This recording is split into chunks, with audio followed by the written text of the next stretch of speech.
All right. Here we go.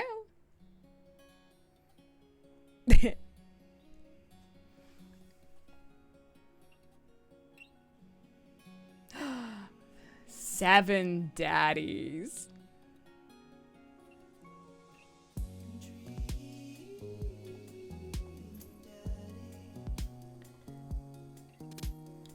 Yeah, it says it's a Game Grumps game, but like, oh, it's fascinating. It's an actual well-built game. Like, it's not, it's kind of jokey, but it's an actually good game. I last played it, God, years ago. It must have been like 6 or 7 years ago. But thanks to my friend, I have access to it again, and so I just had to play this today. Let's get some arms up in there so I can play. All right, let's go. New game. Hopefully I won't be in the way. I don't think I will be. Yep, Z's. Dad. Dad, wake up. Every choice you make matters. I'm gonna pretend to be dead. I let my tongue roll out of my mouth and stop breathing. Amanda shakes me. Come on, Dad. This hasn't worked out since I was 6. I'm sorry, Amanda. This is the end for me. Dad, I swear to God. Amanda, I bequeath to you all of my earthly possessions. Spread my ashes over my recliner. Okay, I am in the way a bit. Hang on.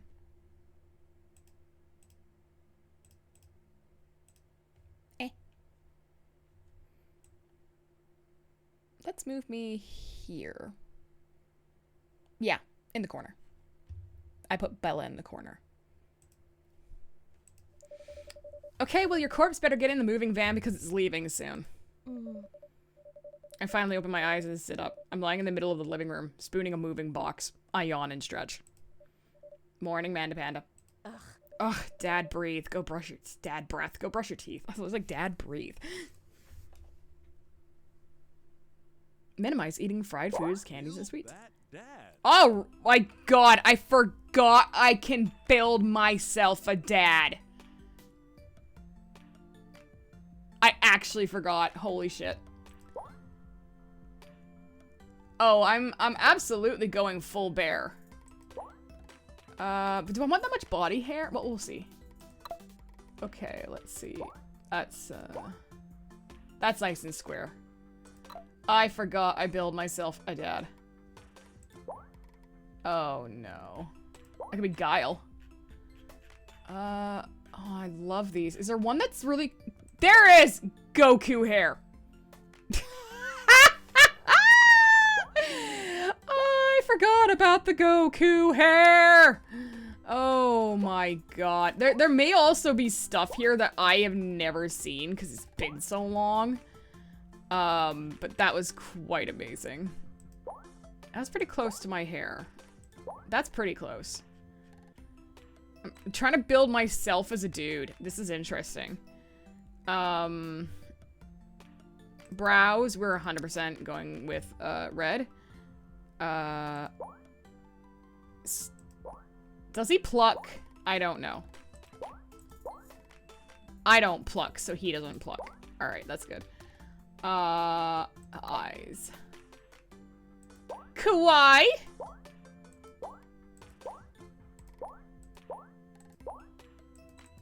Narrowed. Cat eyes. I quite like these ones. And I got blue eyes, so that would be me. I have a pretty small nose. Oh, that's perfect. Okay. Wah! No, I don't like that. I don't like these mouths at all. Yeah, I think I just like that one. Oh my God. We did the brows. Facial hair. Okay. I want nothing more in life than a good, glorious beard. Oh man, it's a tie between these two.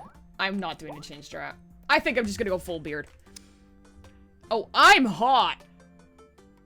I'm so hot. I'd date me. I'd date me.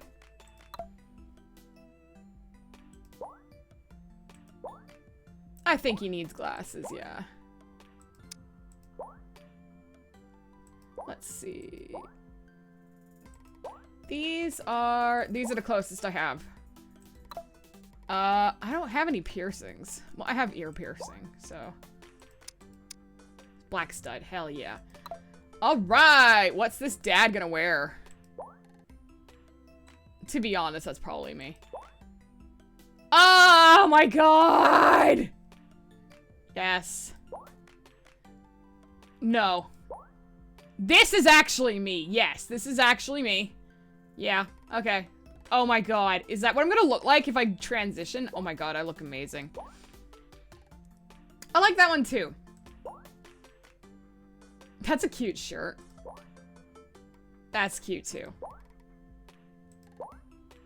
Oh, daddy. Oh, daddy, with the cat suit and everything. Oh my god, oh my god, oh my god, oh my god, oh my god.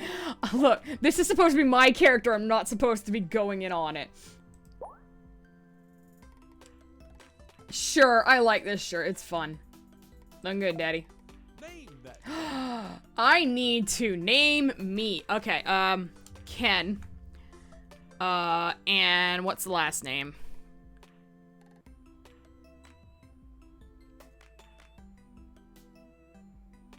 Ken Bunny? Alright. Ken Bunny. Be that dad. Be that dad. You always have time for a beer with your buds. That's true. Except I can't drink beer anymore. You fall asleep packing? I got most of it done, I think. Fuck, I keep looking at that and I'm like, oh my god, I want to look like this. Searching around the room, it looks like I did a pretty good job. Every box is sealed except for one. Wait, straggler. What's in it? Looking in the box, I see a bunch of old photos in little photo albums. Yeah. Whoa, I haven't seen these in years. I'll pull out one of the dusty albums from the top of the pile, and we begin looking through it. Oh my god, that's cute, baby. That's the coolest baby I've ever seen. And so this is interesting. I don't know how much influence it has on the game, but you can pick yourself to be gay or with a woman or a man. For this one, I think I'll go with your mother and I. I'll be divorced.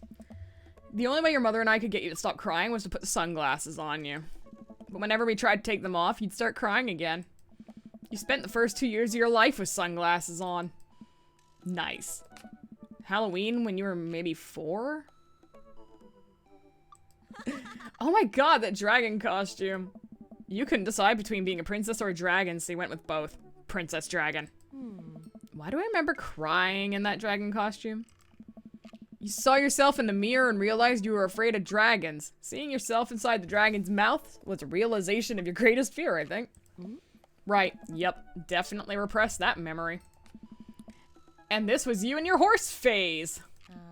Dad. I believe you named that plush horse Sir Horsington the Brave. I don't think that was his... Amanda lunges for the photo, but I quickly snatch it away and hold it above her head with my superior dad arms. Nice try, but this is important blackmail for later down the road. Go ahead and try me. I've seen pictures of you in your ska band. Ouch, kid. The Communist Manifesto had a chance back in the day. Communist Manifesto, oh my god. I look off into the distance and reminisce about that rad horn section. Is this actually me? Jesus, I am a dad, oh my god. Hey, it's Emma P. Ugh. No, Dad, that's Emma R. I didn't meet Emma P until high school. Honey, I promise you wholeheartedly that I will never stop mixing those two up. Ugh. Dad, Emma R has been my best friend since I was 7. Give it, like, a little bit of effort. Oh, right. Emma P was the one who... Okay. Emma P tried to either steal people's pets, fired a flaming tennis ball at the police station, and pooped her pants during a sleepover. A-cab. Lighter fluid, tennis ball, tennis racket, right? Dad, that was you. Oh, right, I was a wild child. I was 6 when you did it. Okay, Amanda. I wasn't aiming for the police station. It just happened that there was a police station in the vicinity of where I wanted to hit a flaming tennis ball. I want to be this person. I just want to be them. They're amazing. God. I'm gonna make myself a little bigger. Big. There, now you can see me. Yay. Yeah, I remember you explaining that to the police. They didn't believe me either. Anyway, I gotta show this to Emma R later. She's got a kick out of it. The first photography award you ever won. Yeah, and it got us a $20 gift card to McFridays. And then you got food poisoning from the cheesy tostada blast. I think you mean food poisoning, you know, with a Z.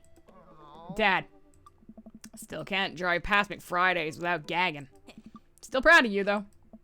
Amanda reaches deep down in the box and pulls out one last photo.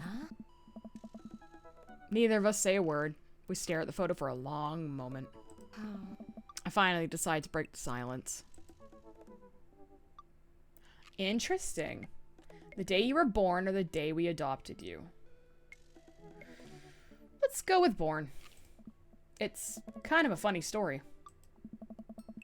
We got into a car accident right there in the hospital parking lot. It wasn't anything big, just a fender bender. But of course, I was freaking out, and that little old lady who crashed into us was freaking out, and I didn't know what to do. But your mother? Oh, man. She holds my hand and looks me directly in the eyes. The calmest I've ever seen her. She says, "It's okay. It's all gonna be okay." She was right, you know. I stare at the picture for longer. Maybe too long. I miss her. I can't even imagine what it must be like for Amanda. She pats me on the back. Come on, Pops. We gotta finish packing. The moving van won't wait forever. You're right. Amanda and I pile in the car and take one last look at the old house. So many memories here.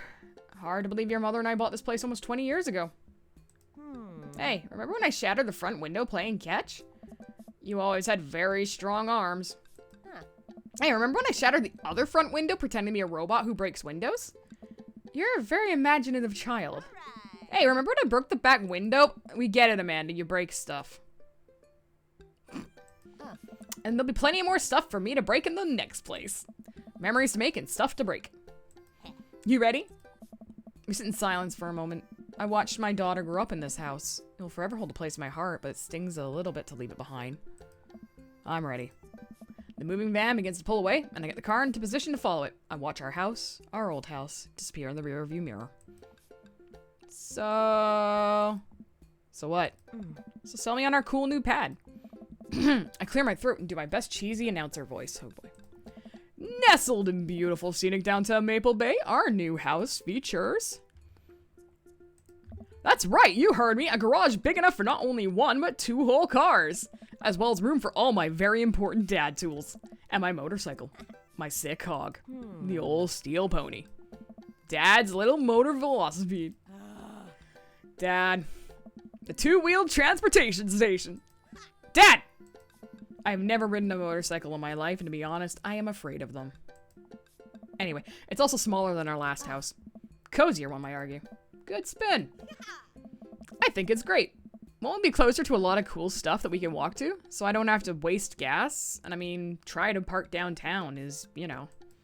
Amanda, you know you're gonna have to learn how to parallel park at some point, right? Not gonna happen, Pops. I think someone needs to do a 3-point turn on their attitude. I don't know how to do that either. Have you met the neighbors yet? Not yet, but the neighborhood seems pretty quiet. So you won't have to chase any rowdy teens off your lawn? You are the very teen you mock when you say that, honey. I'm in my last year of high school. I'm practically dust. Yeah, you're a real... Don't you dare. Senior. Dad, I know where this is going. Citizen! I'm just gonna ignore that. But I won't forget it. So what's item number 1 on the new house agenda? Well, first we need to forge a path through the solid wall boxes that's blocking the living room. I still have to install the washer and dryer. We need to go grocery shopping. Pops, cool your jets. You have to promise me we're going to take a break and explore the neighborhood. Okay, you're right. We'll get some work done and then check the area out. We pull up to the new house and step outside. The lawn is freshly mown and the for sale sign is still in the yard. Hi-ya! And with a swift kick from Amanda, the for sale sign is no more. Nice form, Sweet Pea. I got a problem with authority! Damn right, kid. I'm so proud. Man, all that karate chopping tuckered me out. I could really go for a sandwich. An ice cream sandwich. Sweetie, it's 10 a.m. As much as I would also like to enjoy a delicious and healthy ice cream sando right now, we've got work to do, kiddo. And we need to make it snappy because there are 5 sealed crates of DVD box sets blocking off the bathroom, and I gotta pee real bad. Well, don't let the entire cast of all 13 seasons of Shark Tank, but with actual sharks, stand in your way. Let's get to it. Oh my god, I love this.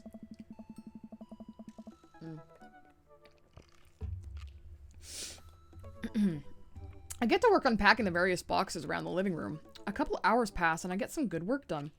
The washer-dryer unit is both washing and drying, and we can actually walk through the living room without tripping over boxes. First visitor already? I walk over to the door and open it. Hello? Ugh. A handsome, clean-cut man stands at my door, brandishing a plate of cookies. Hello? Hey. Oh, where are my manners? My name is Joseph. I'm your next-door neighbor. Oh, yes, hi, I'm Ken. That's what my name is. Oh. I saw the moving van and thought I'd bring over some cookies. My daughter Christy wanted me to let you know she baked them herself. Joseph leans in and whispers, but between you and me, she just sprinkled in the chocolate chips. We both share a laugh. Kids, right? Yes. Wow, cookies, huh? So nice to meet you. Joseph hands her the plate of cookies with a smile. Well, thanks for the cookies. Oh, Cracker Bills. Amanda disappears with the cookies. Bros. Amanda cut by and she's gone. That's my daughter. Her name is Amanda. She's a charmer. Daughters are tough. Sons are also tough. Children in general are just tough. I hear that. I mean, there'd have to be something wrong with you to try to raise more than 2. I have 4 kids. What have you done? Oh. I meant... Don't worry. You didn't mean to be rude. Oh no, this is the first neighbor I've met. My social life is already in a tailspin. I wonder if it's too late to move again. Yeah, okay. Oh. Is the missus around? No, not anymore. She died. Oh. I'm sorry for your loss. No, it's alright. Wow, this is uncomfortable. We stand there quietly for a moment, acutely aware of how awkward we both made things. I'm sorry, can you close the door real quick? I look at Joseph quizzically, but comply. After a second, I hear a knock on the door. Opening it, I see Joseph standing there with a huge smile. Hey, I'm your new neighbor, Joseph. I promise not to talk about your dead spouse this time. I'm throwing a barbecue for the cul-de-sac, and I'd love for you to come by and meet the rest of the neighbors in our community. What do you say, pal? Nice save. That sounds great. My daughter Amanda and I would love to stop by. Also, 4 kids is a perfectly normal amount of children to have. We shake hands to seal the deal. Aye. Well, neighbor, I'll see you at 3 p.m. sharp on Saturday. Sure thing, neighbor. Joseph starts walking away, but stops to think for a second and turns around. Hey, in all seriousness, raising a kid on your own can't be easy. If you ever need to talk about stuff, I'm the youth minister at a church down the street. No. Ew. Hell no. Not going anywhere near him. Oh, I don't know. I wouldn't really consider myself a youth. Nice. You look pretty young to me, but suit yourself. Predator. And with that, Joseph's gone. He seemed nice. Amanda walks back in the living room, crumbs on her face and cookie in hand. That was the smoothest recover I've ever seen. I should be taking notes. See? You're already fitting in great. Where'd those cookies go? They're gone. I'm sorry. If it makes you feel any better, they weren't very good. So you ate all of them anyway? I guess that makes it break time. Any ideas? So this is important because this does, from what I remember, introduce you to different people. And I think I want to go get some fresh air. Let's hit the park down the road. I saw a ton of dogs there when we drove past. Okay, will you help me steal a dog? You wouldn't steal a dog, would you? For the last time, I can't fit a dog in the pockets of my cargo shorts. It's physically impossible. Man wears cargo shorts. It actually is me. You're breaking my heart, Pops. This is really cute. Amanda and I begin a stroll through the neighborhood. I can't believe how beautiful it is outside. Kids are playing in the street, the flowers in bloom, and the faint smell of a nearby barbecue drifts through the air. This place is nice. Too nice. I don't trust it. Good eye, honey. You can never be too careful. See that baby in the stroller over there? Government operative. We're on to you, baby. Are we playing Lucid Father? We're playing... Yes, Will, we are. We are playing Lucid Father. Welcome to the stream. We walk for a while and eventually end up at a small park. Toddlers chase each other through the playground and dogs of all shapes and sizes romp through the grass. It is pretty crowded, but Amanda spots a nice empty bench. We start to make our way over to it when... Heads up! Ow! A frisbee suddenly hits me in the face. Woof! The dog did it.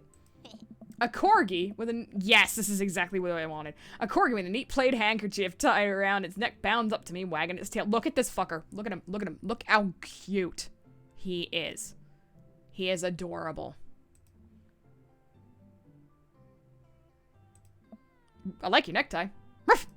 He runs around in a circle and nudges my leg with his nose. Oh god, this is the cutest dog. Impart upon me your wisdom, tiny dog. Woof woof! How did you know? Barf! My god, this dog knows more than he lets on. You definitely could have caught that. Yes, Ginger Daddy! A guy in a wine shirt jogs over us and takes the frisbee from me. You know, frisbees are traditionally caught with your hands, not your face. We are traditionally not supposed to aim for people's heads. It's a new technique. I'll catch it with my teeth next time. That's forward. It's a new technique. It's like disc golf, but the goal is my face. Looks like you're winning.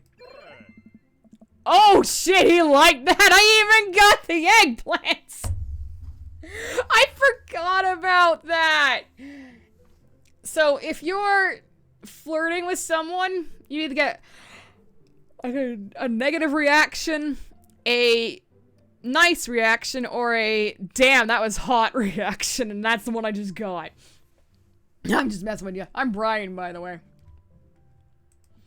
I'm Ken, and this is my daughter, Amanda. I look over at Amanda only to find her sitting on the ground, rubbing the dog's tummy. Hi! Your dog's cool. Old Maxwell sure loves the attention. It's great to see another father and daughter out here on a sunny day. Where's yours? Brian gestures over to a grassy knoll where a young girl sits on a checkered blanket. She's reading a book bigger than her head. She puts it down and heads over to us. This is Daisy. She's reading the Brothers Karamazov. Her teacher tells me that she has the reading comprehension skills of a high schooler. Brag much? How old is she? 10. She's a precocious little youngster. Give me 2 seconds. I can't see. I've got too much stuff on my eyeballs. I got to spray them. I got to spray them and clean them. I should have done this before stream, but I did not think about it because when you don't spend a lot of time reading, you don't notice it. I need an eyeball transplant. I need to commission an animation of my VTuber just cleaning her glasses. For times like this. There we go. I did not make it worse. Hell yeah. Yeah, this is literally a dating sim for dads. Everyone is a dad, and you can date them. Whoa. My natural dad instincts kick in. I must brag about my child's accomplishments. Oh no. It's happening. I forgot it was a Pokemon thing. Go on, Daisy, tell him about yourself.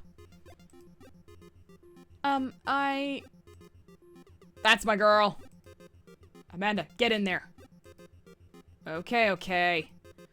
Ken's HP, 80. Brian's HP, 80.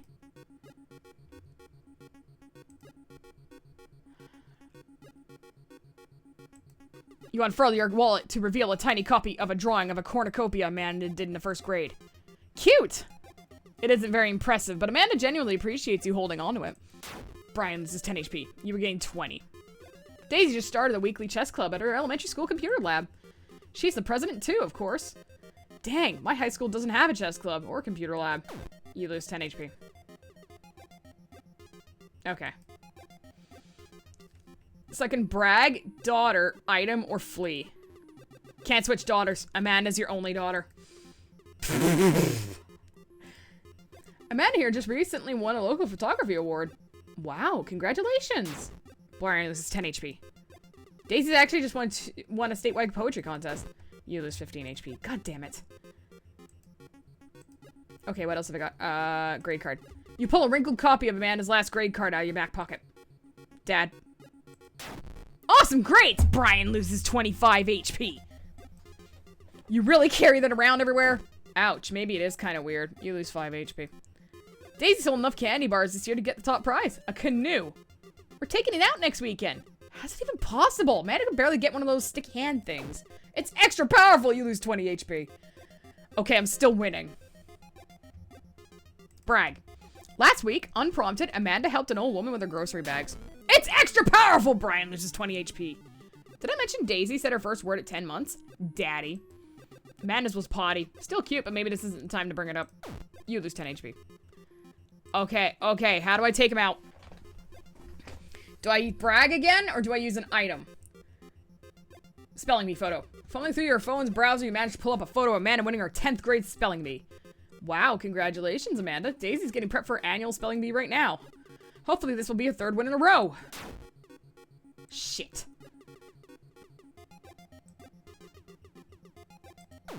Ah! Okay, okay, I'm gonna brag. Amanda's in all honors classes this semester.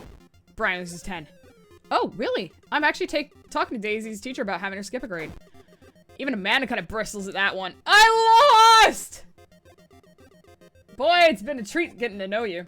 Did he have to add insult to injury by being such a gracious winner? I lost by 5. What a silly game. So I take it you guys are new to the neighborhood? We just moved in. Do you live around here? Yeah, we live in that cul-de-sac down next to the coffee shop. Well, coincidence. That's where we live too. Small world. Yeah, Daisy and I are in that little ranch-style house on the corner.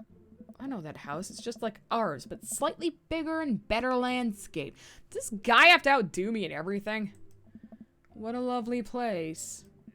Well, I don't want to take up any more of your time. Really nice meeting you guys. You'll have to stop by at some point.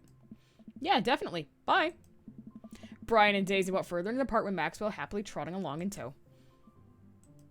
Do you get the feeling he was trying to one-up us? Trying and succeeding. I can't believe that kid's only 10. What was I even doing at her age? I believe you had a bit of a thing for horses. Shame that didn't pan out. Could have majored in comparative horse studies. It's not too late to minor in horse creative writing. Horses, horses, horses. Yeah. Too close to the truth, Dad. Ugh. Let us never again speak of the fantastic adventures of Sir Horsington the Brave, an epic in 7 parts by Amanda Bunny. We laugh off the horse epic and walk around the park a bit more, enjoying the day. Let's go to the coffee shop. I gotta get my hands on a nice cup of bean juice or I'm gonna be useless all day. I think we passed a coffee shop on the way here. Maybe we could check that out. Let's do it. We walk down the street to the Coffee Spoon, a cute little place on the corner. Man, this is such convenient walking distance from our place.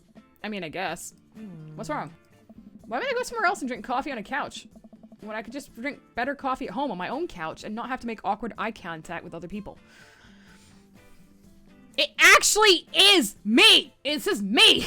This is just me! God. At least when I'm home, some random guy isn't gonna come up and sit on the recliner next to me and I won't feel like a little weird about it because technically he's not sitting at my table, but he is very much within my personal zone. Dad. And what's the etiquette when you have a dirty mug? Is there a bin? Do you go set it up on the counter because you don't know where else to put it? Or do you leave it there and feel your face flush hot with shame as you consider the possibility that there is in fact a bin somewhere just out of sight? Now you're that jerk who left their mug. Ugh. Dad, are you just afraid to meet new people? Yes, Amanda! We walk inside. Oh yes, this guy's hot too. The inside of the coffee shop is incredibly warm and inviting. Vinyl records line the walls, and patrons lounge around on well-worn couches. Some cool tunes spin on the record player next to a little stage. Hey. Welcome to the Coffee Spoon, guys. How's it going? What's with the name? Hey. Oh, it's kind of dumb. Hey. It gets mentioned in this poem I like, and I thought it was a good idea at the time. I suppose now it's still a good idea because, like, business is still running? But people ask me that question all the time, and I give them the same answer every time. And now I'm standing here rambling. I'm sure we're all getting more and more uncomfortable the more I keep talking, but man, we're in it now and I can't stop. Hey.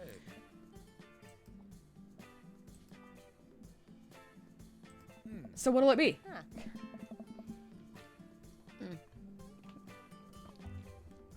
I scan the chalkboard menu and immediately overwhelmed. I'll have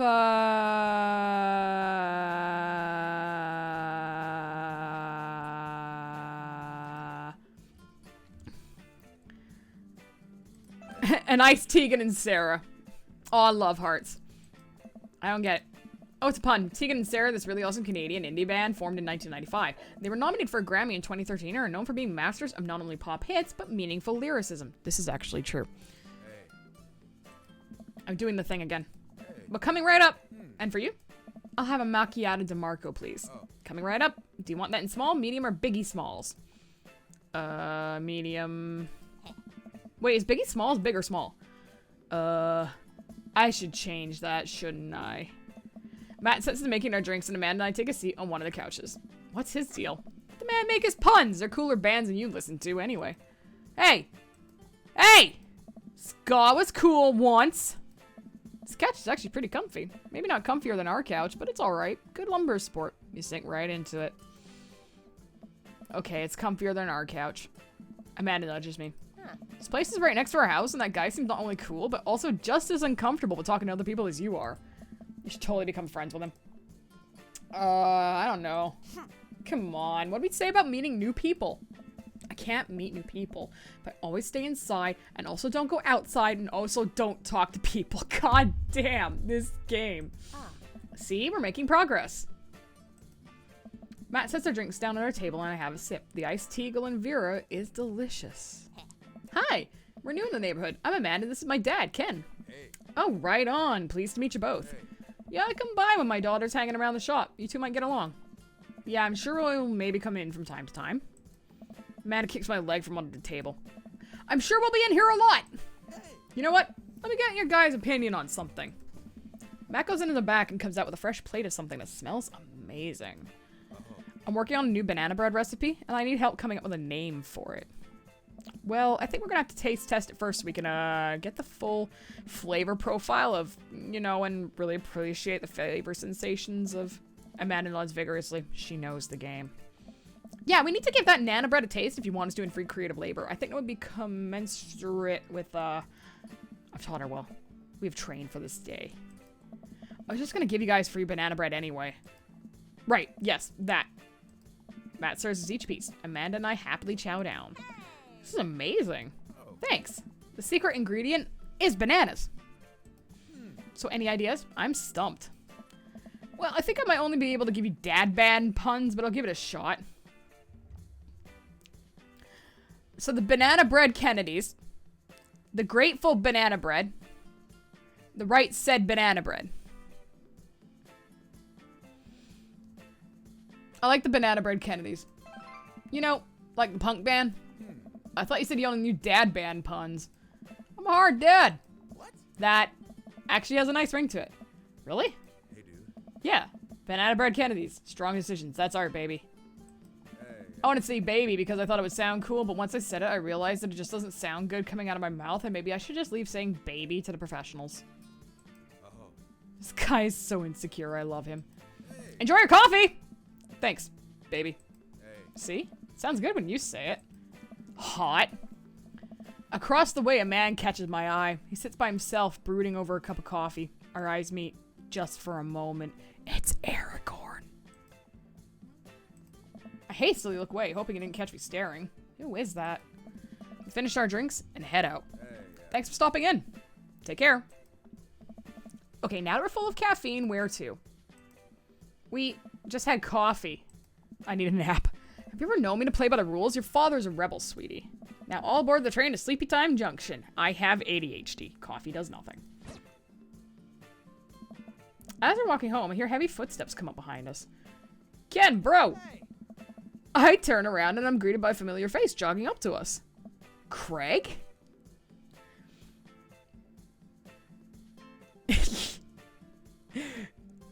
I don't get it. I'll take my points away. I don't get it. Bro. Holy wow, I haven't seen Craig in forever. It's been too long, dude. Yeah, wow, you look great. Yeah, I cleaned up my act. Cleaned up his act? Are you kidding me? He's ripped. Amanda, this is my friend Craig. We went to college together. We were roommates for a while, too. Amanda, dude, you probably don't remember me, but you're so big now. Hello, and hello, cute baby.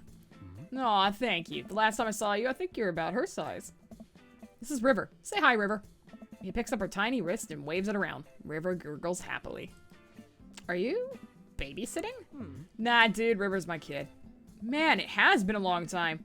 Feels like 1 minute we're rolling up to exams with bad hangovers and the next we're both fathers. Where you been, man? I was working out in California and just relocated the business back to Maple Bay. No kidding, Amanda and I just moved to this side of town. How's Smashley doing? Oh, man. I mean, Ashley. Ashley is her name. She actually still goes by Smashley, and we got divorced last year. Oh, dude, I'm so sorry.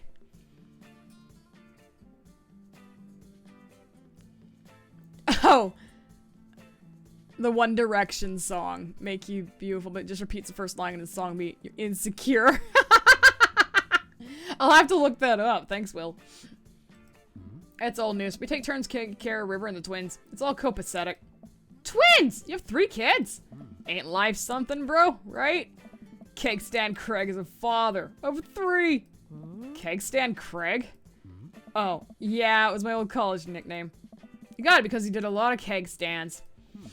It's that thing where you do a handstand, a keg, pardon me, and then drink from the keg. Right. He was very good at it. Bro, I hate to be that guy, but I'm in the middle of my daily jog, and I really gotta keep up my heart rate. Brought River along for, you know, resistance training. You jog daily? I jog yearly. On January 1st, when I promised myself that I'm gonna jog daily for the rest of the year, but give up after 30 minutes and just walk home. Well, it's never too late to get back into it, dude. You should join me sometime. I don't know. Come on, it'd be fun. We can go grab breakfast afterwards, catch up. We can do a bro brunch like the good old days. Alright, sure. Sounds great. Great, let's get that going soon. I better get moving. Good to see you guys. Craig gives a little wave, puts his earbuds back in, and jogs off. I can't believe Craig is ripped and has kids. I'm reeling. Why is that? The Craig I knew is not fit to be responsible for any living thing, including and especially himself. One time I watched him drink an entire jar of marinara sauce for dinner. Amanda, he opened up a new jar of marinara sauce, and then he drank it like it was a thing that normal people do. It is unholy. And then I asked him what the hell he was doing, and he said, and I quote, "It's basically a smoothie, bro." Yeah. I mean, technically, he's not wrong. He jogs! He was jogging! He's like a totally different person. Anyway, better get home. I have plenty of time to reflect on how old I feel later. Amanda and I flop down on the couch. Amanda has to shove some empty boxes out of the way before she gets hit. Too bad we're gonna be putting my stuff right back in these boxes in a few months. No, don't say that. Oh, Dad, it's gonna be okay. I'll be fine. I know. It's just, you're my little girl. It's gonna be weird not having you around. I'll come visit, and I'll text you every day, and I'll take lots of pictures. I mean, obviously, I'm a photography major. You promise? Of course. You gonna be okay by your lonesome? Oh, come on, I'll be fine. I'll get a dog or something. Yeah. A dog? Forget art school, I'm staying for the dog. Is that what it's gonna take? Yeah. Medium-sized dog, handkerchief around the neck, I get to name it. That's what it'll cost for me to give up on my dreams. I'm a woman of simple wants and needs. Well, dog is a lot cheaper than college. Amanda laughs. Suddenly, a pile of envelopes slides through the mail slot. Speaking of college. Amanda darts over to the envelopes and shuffles through them. She pulls one out and throws the rest back on the floor. This is from McGowan College of Art Design. Open it. I'm scared. It's just an envelope. Yeah, it's just like my entire future. Not a big deal. She takes a deep breath and rips the letter open with her teeth. We have a letter opener, but okay. I love my feral child. I hold my breath while Amanda's eyes dart back and forth, scanning the letter. What does it say? The admissions committee has reviewed your application, blah, blah, blah. Her face drops. Regret to inform you that we were unable to offer you admission to McGowan College of Art and Design. Amanda throws the letter on the coffee table. Oh, sweetie. It's okay. I kind of saw it coming. I knew I shouldn't have put that experimental stuff in my portfolio. Their admissions officer told me they just want to see portraits of wherever. I pull Amanda in for a big hug. You're an amazing photographer. I know how much work you put in your portfolio.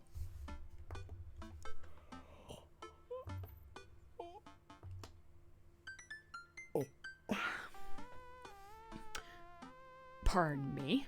Some other school's gonna want to snatch you up for sure. Yeah, I know it's fine. Are you actually fine, or are you just saying that? I'm fine, really. Her face says the opposite, but I probably shouldn't push her on this. Oh, and before I forget, Emma R and Emma P are sleeping over tonight. So... You need me out of the way because I'm painfully uncool? I would choose more delicate phrasing, but yes. Well, I'll have you know that I conveniently already have plans for tonight, so you'll have the new place to yourself. Yeah? What are your plans? Quick, think of plans! Plans are, I am secretly the mayor of this town, I gotta attend the union meeting, or I'm going clubbing. I'm going clubbing. I'm gonna put on a nice outfit and go tear it up on the dance floor. All the hottest dance moves. The lawnmower, the sprinkler, the running man. You know, the ones all the kids these days are doing. Alright, but I'm not gonna come pick you up if you pull anything this time. Not again. Just kidding, I'm actually going to go out and watch the game? Nice. Which game? You know, the game. The one that's on tonight. The game. On TV. At somewhere other than here. Okay, cool. While you do that, I'm gonna go do drugs and commit some light arson with the Emmas. I'm concerned you're hanging out with the wrong crowd. Amanda shrugs. I would have expected you guys to be up to white-collar crime by this point. Maybe money laundering at the least. I'm a street rat, Pops. You're kidding about doing drugs and crime, right? Yes, Dad. Just making sure. I give her a pat on the head. Have fun with your sports. Are you being sarcastic? No, making fun of sports is played out. Alright then. I do some light cleaning around the house and decide to clear out right before Amanda's friends arrive. Before I leave, Amanda stops me. Hey, don't forget that you have that meeting with my English teacher tomorrow. Oh, right, Mr. Vega. Yep, totally remembered. I'll be there. Wow, I guess I really didn't think this plan through. I'm not entirely sure where the closest bar is, and Amanda still hasn't shown me how to use the GPS on my phone, so I'm just gonna pick a direction and walk in it. Let's go this way! Am I winning at Comatose Patriarch? Yes, I am. Cool. Okay, we're marching. We're marching in the direction of the game. Any game, really. In the distance, could it be Carp? A big burned out neon sign hangs above a tiny dive bar. Jim and Kim's, huh? Alright, it'll do. The bar is small and dimly lit. The crack pool ball sounds in the back as patrons laugh and joke. A string of multicolored Christmas lights hover above the bartender. I can't tell if he's Jim or Kim. I pull up a seat at the bar. What'll it be? 1 beer, please, my good sir. Sure thing, boss. A beer. Just a beer. 1 unit of beer, please. The bartender slides me an ice-cold beer. I take a sip and enjoy the refreshing taste. Say, are you Jim or Kim? I'm Neil. Oh. I awkwardly turn my attention to the game, which is playing on one of the TVs on the wall. As luck would have it, my team of preference is not only playing, but is currently in lead, which is always a good thing. The brightly colored mascot, which is some kind of animal, does cartwheels. I silently cheer on my favorite team, hoping that I don't get into any confrontational arguments with a fan of the opposing team. Several people in this bar are wearing the distinctive colors of the team I dislike, although I believe from their demeanor that, like me, the passion for their team is all in good fun. Yeah, you better hope this isn't Man U versus Man City, or otherwise somebody's going to die. A middle-aged woman holding a nearly empty wine glass sidles up to the bar and sits uncomfortably close to me. Hey, sailor. Damn, woman! Oh, hello. Good to see fresh meat in here. I'm Mary. Come here often? Oh no, I actually just moved to this part of town today. I'm Ken, by the way. You watching the game? Yeah, my preferred team is in the lead. If they keep this up, they'll win the game with ease. Oh, I love that team. And I also love the game. I love someone who knows their way around balls. Woo! It'd be extremely funny if Ken was saying that out loud. And also, this is just, woo! I'm getting the impression she's a little drunk. You think? Buy a gal a drink? No! Maybe some other time? Suit yourself, sailor. Mary saunters off, setting her sights on the newest bar patron to enter. Damn! I happily watched the game over another beer. The game has gotten close in terms of points. A little too close than what I'm comfortable with. After a particularly skilled player scores a number of points for the other team, putting them in the lead, I hear an affirmative grunt from another man at the bar. Go team. It's the brooding man from the coffee spoon. He sits alone, sipping whiskey and watching the game as well. Enjoying the game? You just lost it. I am now that they're winning. Oh, we must be rooting for different teams. In my opinion, my team is far superior. I have to disagree with that. Based upon our win-loss record, I'd say that my team is superior. You autistic man. This is me. This is actually me who doesn't know when people are flirting and will just talk about things until they get up and leave. It's a wonder I got married at all. That's where you're wrong. Since it stands right now, my team is beating yours. The conversation ends there. We both go back to silently rooting for our respective teams.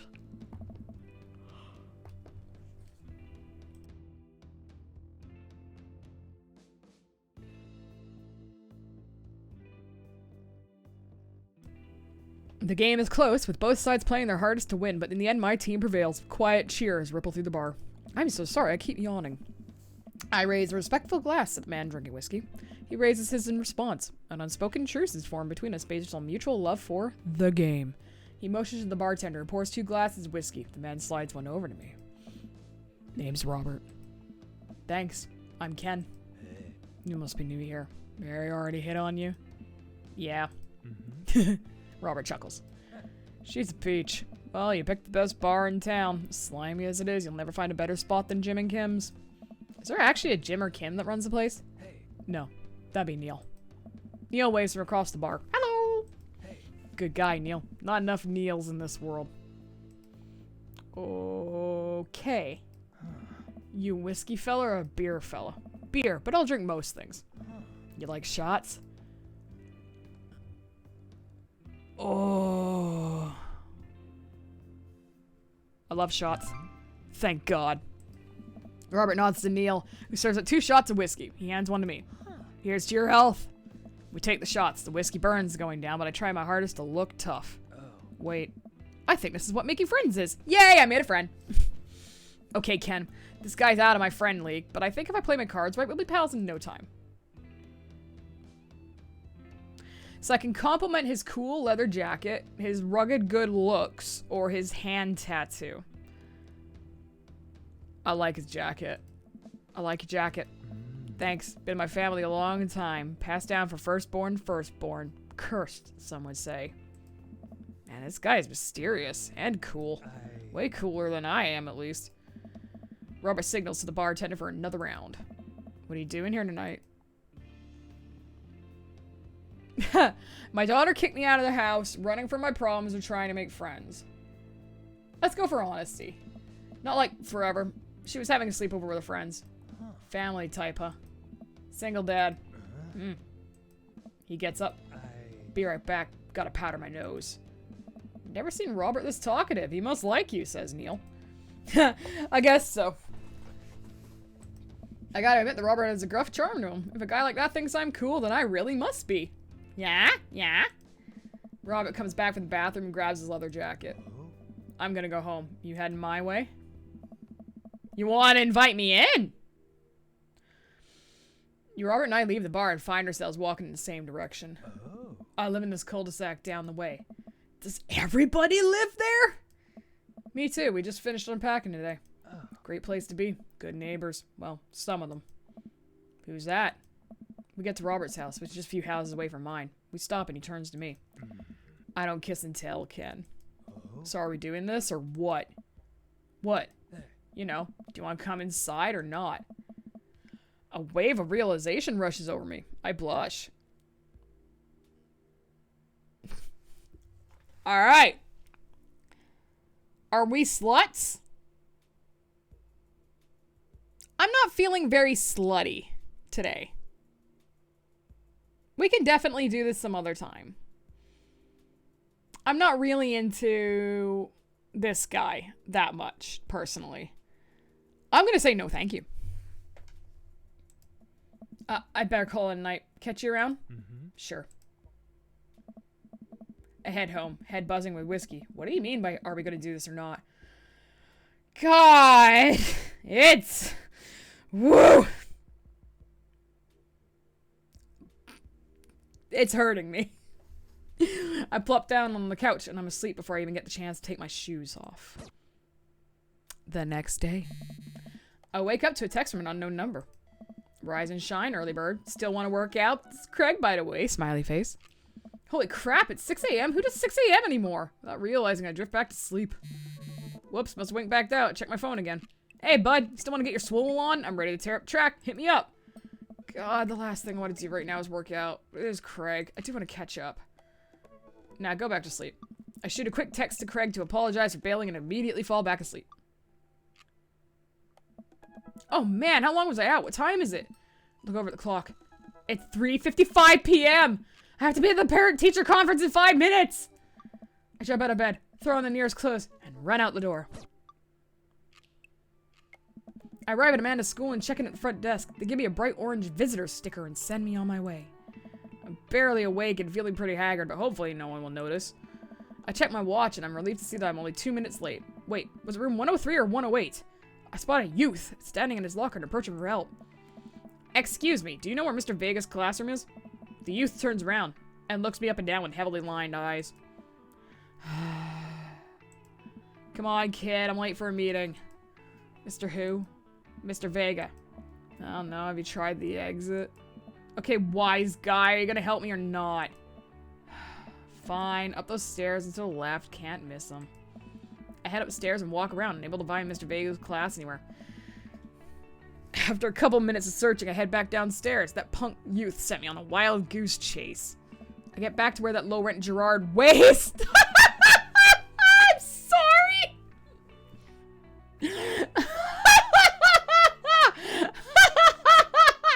Low-rent Gerard Way. Damn! Fully ready to give him a piece of my mind when suddenly a head pops out of the classroom next to his locker. Nushin, don't you have a third period to get to? Fine, Mr. Vega. Oh. Wow! Now I'm officially 10 minutes late. I glare at him as he walks away. We're not cool. Oh. You must be Ken. The period's almost over. Would you mind waiting in the back? Oh. Alright. I'm getting an ad coming up, so actually this is a great time for me to take a break. So I'm gonna run ads so that it kills the auto roll. I'll be back in 5 minutes. You guys get yourself a nice drink and a nice stretch, and we'll be back soon. I'll see you in a second. Yeah, give us 5 minutes. My stream deck has stopped working. Cool. Okay, fuck it. We're doing this live. All right. I'll be right back, guys. You enjoy yourselves a break, and I'll be right back.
All right, we're back, and I got my stream deck working, so now I can do things like this. Boom, yeah!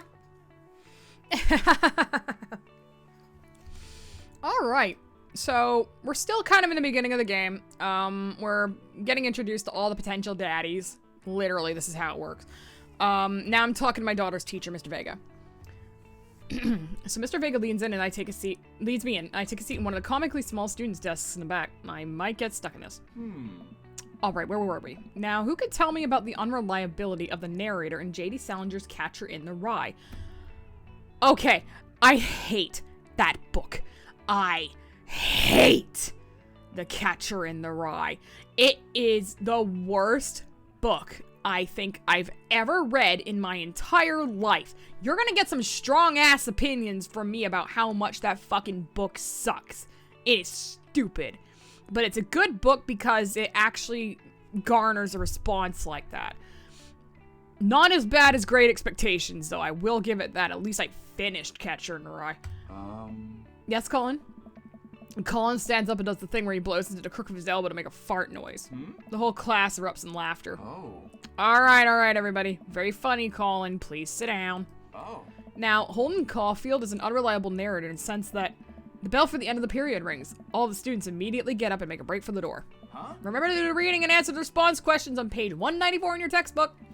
Nobody's listening. Or not, I guess. Mr. Vega turns to me and sighs. Middle schoolers, right? Don't you teach high schoolers? Both. You know, budget cuts. Right. Thanks so much for coming in. No problem. Mr. Vega. Please, call me Hugo. I don't normally do these impromptu parent-teacher meetings, but as I'm sure you know, Amanda's a very bright student, and I'm concerned about her recent behavior. What's going on?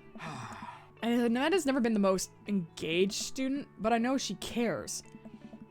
Recently, though, she's been falling behind. She's not completely excitement and has been doing rather poorly on tests. I normally chalk this up to senioritis, but...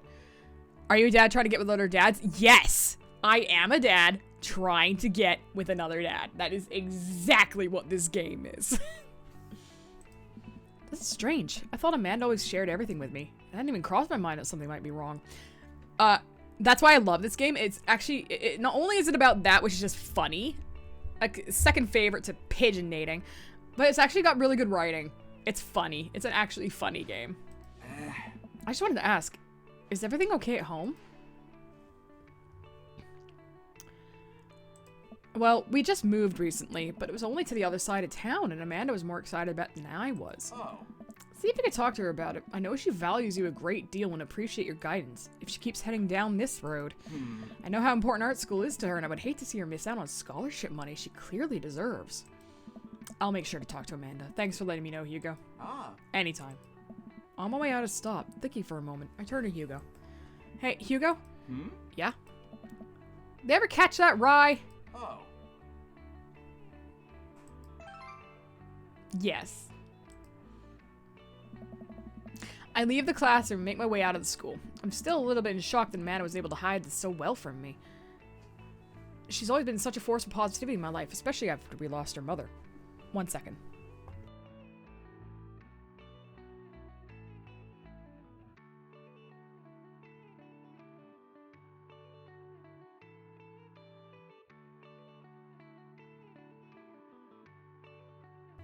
Just talking with my lovely husband, who has returned home and is a bit of a daddy himself. Wow. Amanda must be done with classes for the day by now. I'm sure she would appreciate a ride home, and maybe I could talk to her about what's going on.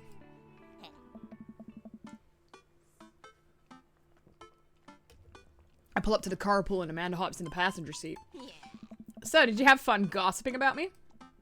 Mr. Vega and I actually just gossiped about our celebrity crushes. So you talked about Mario Batali the whole time? It was a very productive meeting. I'm pretty hungry. Can we grab some dinner? Yeah, sure thing. Let's go to the food court. That sound good to you? Yeah, sure. Why the mall? Jeez, can't a dad take his daughter to the mall? Will you buy me things? I will buy you a thing. Singular. Sounds like a deal to me. We drive in silence for a short while. Amanda plays a game on her phone. I should say something. You know, sometimes when a kid gets older, they find that they have to keep things hidden from their parents. And that's okay, because sometimes that's what kids do. And that's okay. But also sometimes it's good to have the parents' perspective because, you know, maybe the parents have also dealt with similar situations. And maybe they're a little cooler than you give them credit for. Anyway, what I'm trying to say is that it's good to share. I love you. Have you been reading my tweets? You have a Twitter? What? Never mind. Look, sweetie, Mr. Vega said you hadn't been participating in class and that you're not turning things in. Oh, I'm fine, Pops. Senioritis and all that. I thought you liked Mr. Vega's class. It's fine. He's fine. I pull up to a stoplight and I eye Amanda. She's still texting. Just, I want you to know that you can talk to me about anything. I can tell that whatever it is, she doesn't want me knowing about it. That's frustrating. I heard MR is going to that fancy art school in California. That's exciting. Yep. Are you bummed that you guys aren't going to the same school? Yep. Amanda keeps texting. She stifles a laugh. What's so funny? I don't think you'd get it. Okay. Who are you texting? No. Who's Noah? My friend. Does he go to your school?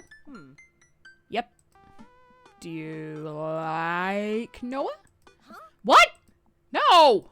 Dad! Ugh. I can't believe you would. Dad! I mean, jeez! Why would you? Ugh! Gross. Sorry, just asking. Dad, he's just my friend. Guys and girls can be friends. He's my friend. Can you tell I've been practicing? Okay. Jeez. This is going well. Well, good talk. Love you, kiddo. She leans forward and turns up the radio. I guess that conversation is over. So I'm all then. So yeah, you got to balance your relationships with everybody, right? It's like it is basically it is a dating simulator, but also you've got to look after your daughter and shit. And the endings were very, very based on a whole bunch of stuff.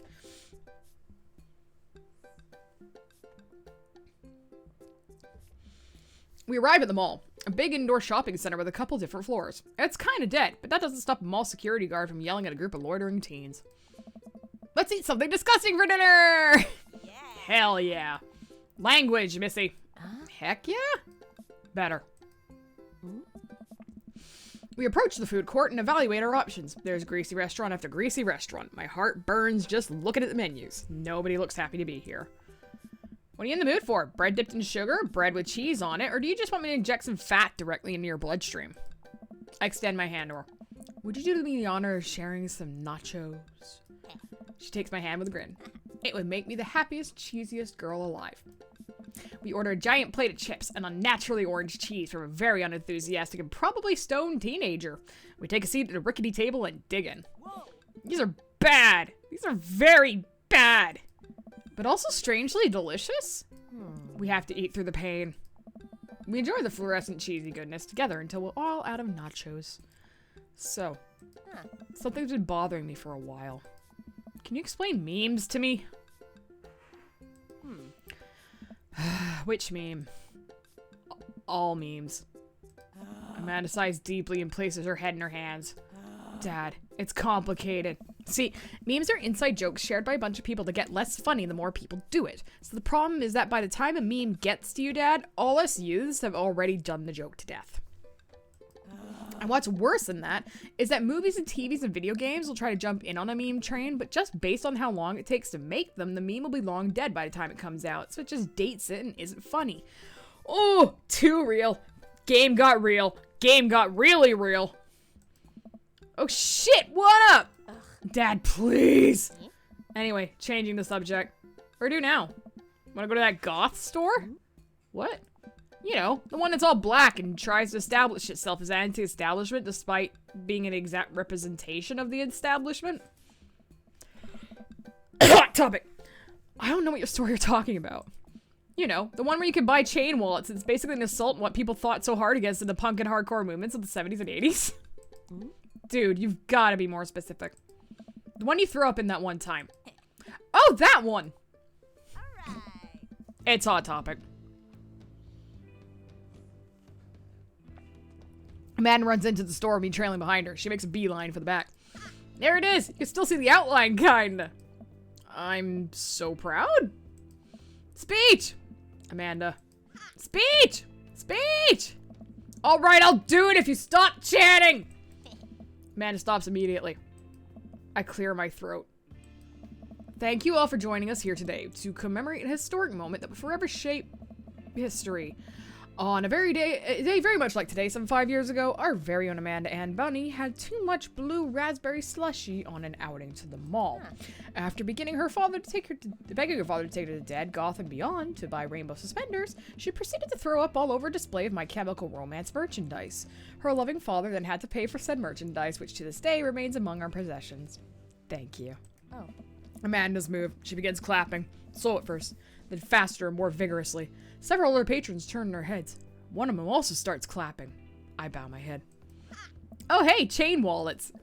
While Amanda busies herself looking at band t-shirts, I try to find something of interest to myself. Not much for a dad to look at in Dead, Goth, and Beyond. Oh man. Okay. Peruse the band t-shirts, look at ironic mugs, or check the clearance bin for hot deals. I can tell you right now, hot deals are a dad activity because I do it. So let's go to the clearance bin. It's a big cardboard box of markdown items. I'm pretty sure $4 for purple eyeliner is a good deal. I think. I wonder if I would look good in purple eyeliner. Honey, you would. Absolutely. Hell yes, I would. Damn right. I love this game. Look, this is very important to me. I overhear a stifled argument over the cash register. An older gentleman was carrying a garment and showing it to a bored-looking cashier with pink hair. I could see that. Don't know what to tell you, dude. I just work here. What? Listen, when I bought this online, the website said this blouse was Victorian-inspired. However, when I received it, it clearly held the trademark of Edwardian dressage. Do you want a coupon? I can give you a coupon. Will you leave if I give you a coupon? Is there a manager present? People have to know what they're buying. I am the manager. Huh. I see. Well, it would seem that I've outstayed my welcome. Good day, shopkeep. Your superiors will receive a strongly worded letter by post. Whatever, dude. The man whirls around and storms out, his literal coattails trailing behind him. I can't tell if they are Victorian-inspired or Edwardian in nature. Amazing. Amanda trots up to me with a t-shirt in her hand. Oh boy, here it comes. Oh. Hey, Dadtron 5000. Yes, I'll buy it for you. Wow, that was easy, thanks. At least there's only one this time. Amanda pops the shirt on the counter and grins at the cashier. I love your hair. Ah. The cashier says nothing and rings Amanda up, radiating hatred. I hand her 20. So what's that guy's deal? A cashier rolls her eyes so hard I'm worried she'll pull something. That's Damien. He's in here all the time. He's obsessed with Victorian fashion or whatever. Everyone knows a Damien. I know several Damiens. She hands Amanda her bag and it's clear the conversation is over. We make our way out of the store and head home to get some rest. Amanda and I sit on the couch trying to find something to watch over bowls of ice cream. Oh cool, Long Haul Paranormal Ice Road Ghost Truckers is on. Your favorite, right? I prefer Deadliest Catch. Oh hell yes, they have to make it over the Canadian tundra before the ice road melts, but also they're hunting ghosts. Also the trucks are haunted. This is an episode I've already seen, but it's one of the best. Callum and Flint Dogbone, the twin brother truck driving and ghost hunting duo, find themselves in the greatest peril yet. Oh no, the ghost done got control of the truck. I can't steer on them there damn ice roads. Let me use this EVP meter to try and communicate with the spirits. Flint, we're about to die! I almost got it. If you listen carefully, it sounds like it's saying you're going to die. That's because they're about to die, you! This is art. The episode ends and Amanda excuses herself to go and start arguments on the internet. I forgot how funny this game is. I love it. So good. I stay up a little longer. Curious about the exploits of Callum and Flint Dogbone after the disastrous ice road accident. Afterwards, I crawl in the bed and get a good night's sleep.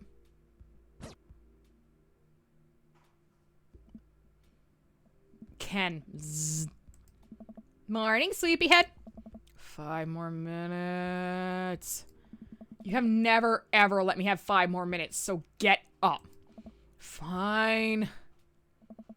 We have cereal for breakfast and spend the morning putting together furniture. Amanda's much better at interpreting the tiny manuals. We're able to put together a few shelves and one desk, but I'm pretty sure it was supposed to be a bookcase.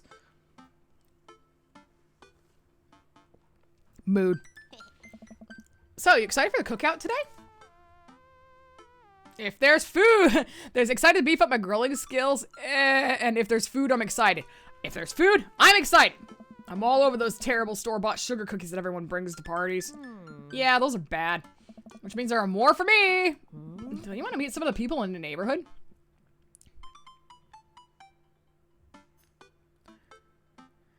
I meant to bring this up earlier, but did you know Gerard Way was an intern at Cartoon Network? Oh, no, I didn't. He came up with a series called Breakfast Monkey. Never heard of it. Then things happened that led him to form My Chemical Romance. I like that it goes kind of like, and sometime later he formed a band. Oh, it's good for Gerard. I know that Gerard is like, a lot of people talk about Gerard. I actually never got into My Chemical Romance when they were big, or even now. I know everyone was stupid excited when they released a new album, was a couple of years ago now. And I know about Gerard and his activism and everything. It's like, good for them, right? I really appreciate someone who is true to themselves. But like, I've never been into My Chemical Romance. I just like the jokes. I get enough. Maybe I should listen to some of their stuff. I'll give them a try. We'll see. I'll probably end up standing uncomfortably in the corner with a plate of food and hopefully nobody talks to me. Same though. Dad, you're a beautiful work in progress. We will get that butterfly to emerge from the cocoon. The social butterfly.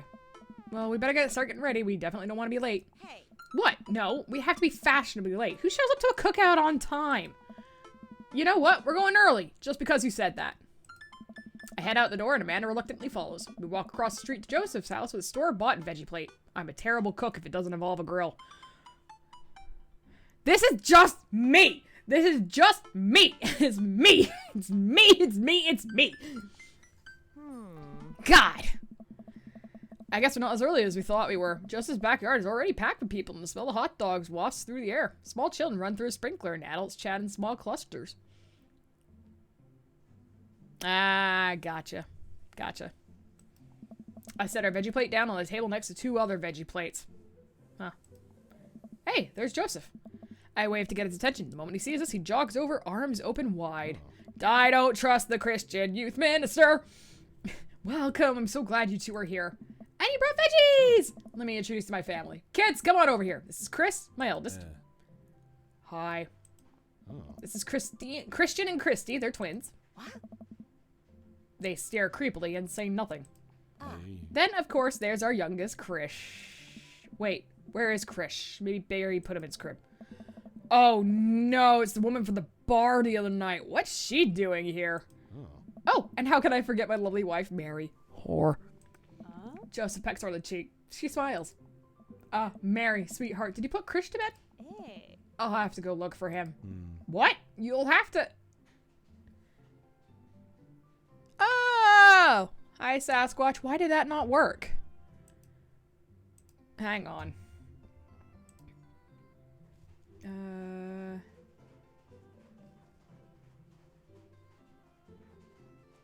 Let me try it with mine.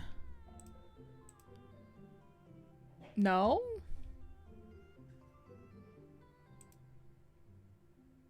Why are you not working now? Hang on a second. Okay, sorry about that. What? You'll have to...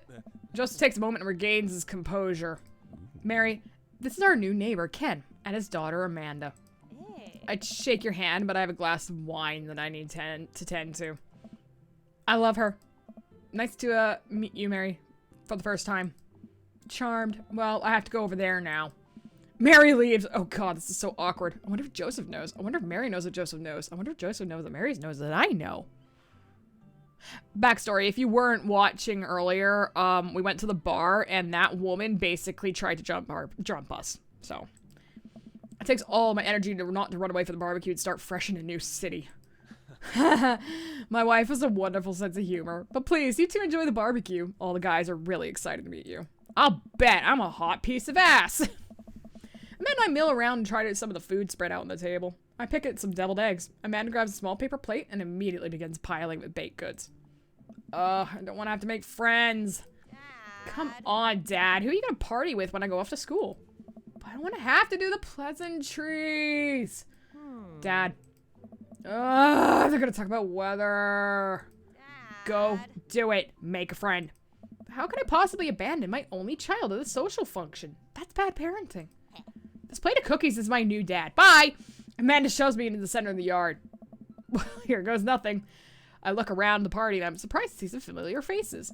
Isn't that the barista from the Coffee Spoon? Didn't I meet that guy at the bar? Didn't that guy throw a frisbee at my head? Isn't that the guy who was throwing a fit in Dead Goth and Beyond? Isn't that Amanda's teacher? I know Craig!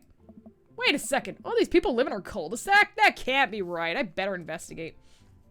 Right. So this is basically narrowing down who you kind of want to go after, I think. And for me, I love myself a big ginger bear. So I'm going to go for Brian and maybe Robert. I glanced across the yard and noticed Robert and Brian chatting over drinks. Man, I don't think I want to deal with being one up by Brian or whatever happened to Robert last night, who definitely asked us in to fuck. But we turned him down. Oh no, they caught me staring. Oh no, Brian's waving me over. Shoot. I flash a smile and walk over to them. Hey, guys. Ken, how the heck are you? Settling into the neighborhood all right? Oh, you betcha. Got the living room in order at least. That's great to hear, but do some living room work as well. Finally got the 50-inch in there. The game looks great on high def. Oh boy. Ken, have you met Robert yet? Yeah, we met. Robert regards me over his whiskey. Good seeing you again. We were just talking about my most recent camping trip. Spent a night out in the woods with Daisy and Maxwell. She's definitely an outdoorsy one. Even caught her first fish. It's good to see you taking your daughter out like that. I bet she loved it. It was great that she loves the outdoors. Mine loves being inside. Brian raises his eyebrows at me. Being inside, making art. She won a local competition for that art. Yep. Did I put it on too strongly? Robert stares at me blankly for a second. Anyway, I haven't gone camping in years. Not since the last time. Same here. Well, things change when you have a kid. Wait, what happened last time? Robert takes a long sip of whiskey. Well, old Johnny Boy and me were out in the back country. Johnny Boy's a strong kid. Met in the army days. Come from Kansas. They build him tougher out there. Always things go south pretty quick. Johnny Boy breaks his ankle and the rope bridge snaps. You can see the bone popping out through the skin. Johnny Boy's screaming now, crying for his mama, losing blood. We're 2 days out from the next living soul, and here I am, my dear friend, bleeding out in front of me. I'm able to dress the wound, but now I got a fireman carry a 6-foot, 180-pound man over some of the toughest terrain I've ever been in. I won't lie to you, there are moments during those 2 days when I thought about leaving old Johnny Boy. But you build a bond with your brother in arms, and that bond never breaks. I got that boy back to civilization, but I lost some of me out there. I guess that's camping for you. Brian and I stare in disbelief. Robert takes another long sip of whiskey. I'm just kidding. My friend John and I went inner tubing down the river and he lost a flip-flop. Missed that kid. Brian and I laugh nervously. Or am I kidding? Brian and I tense up again. I'm kidding.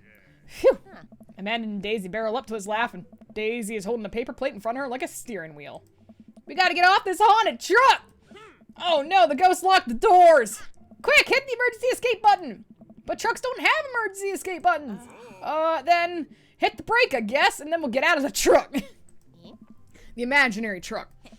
Anyway, we're safe from the ghost, but how will we ever survive this Arctic tundra? Daisy, you might have to eat me. Are you prepared to do that? I'm prepared to do anything to survive. That's cold-blooded. I like that. Although I'm not sure I have the materials required to properly cook you. You know, that reminds me of the last time I went skiing. Robert! Wait a second, are you guys playing Long Haul Ice Road Paranormal Ghost Trucker? Yeah! And I love that show. This is why I want to date Brian. It's the best, especially that episode where Callum hides Flint's keys and Flint retaliates by breaking an ancient cursed urn and sending the spirit after him. Yeah, it's such quality reality television. I don't watch a whole lot of television, but I do enjoy that show. That and war documentaries. See, I don't really want to date Robert because he talks like my dad used to. Alright, Daisy. I found us a couple of bugs. They're gonna make a great meal. Lots of protein. Gonna keep us from starving out there in this harsh, icy wasteland. But there's a whole table of food right over it. Daisy, it's a game. We're playing pretend. It's what kids do. Live a little.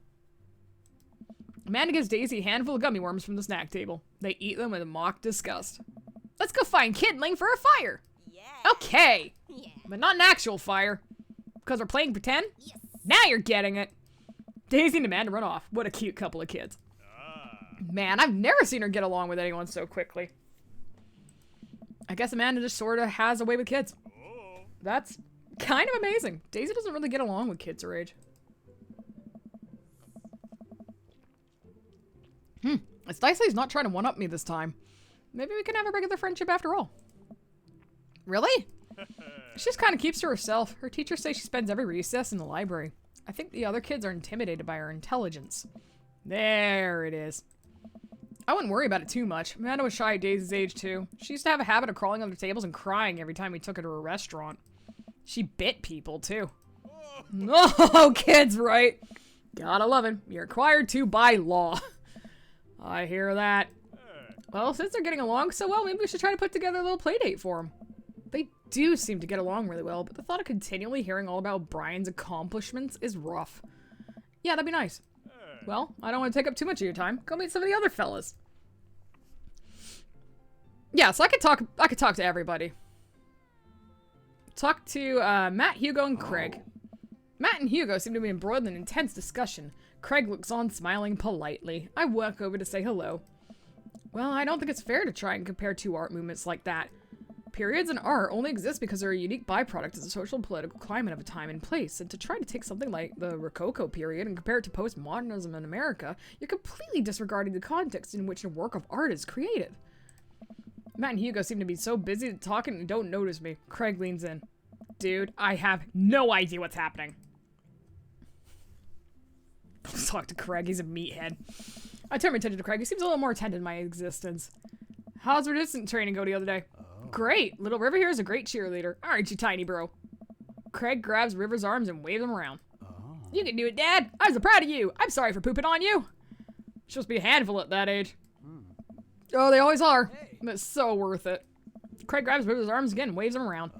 Also, I'm sorry for throwing up on you, Dad. How you settling in? Almost done. The new place is perfect. I never get to... I'm gonna say almost done. There's still a few odds and ends to take care of before I can really call myself settled, but I think we could upgrade the situation to livable. We did livable throughout the entirety of college.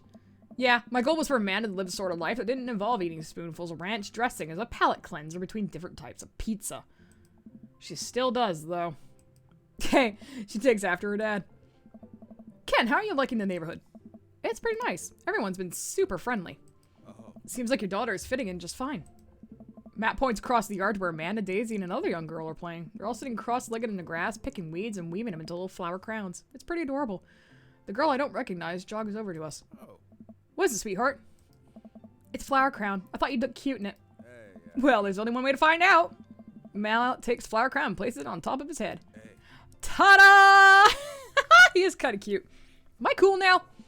The girl stares at him, thinking it over. No, but you're slightly less uncool than you were before you put it on. Hey Ken, this is my daughter. Hello. I'm Carmencita, Jesus. Amanda comes over with Daisy in tow. Dad, look, I'm making friends.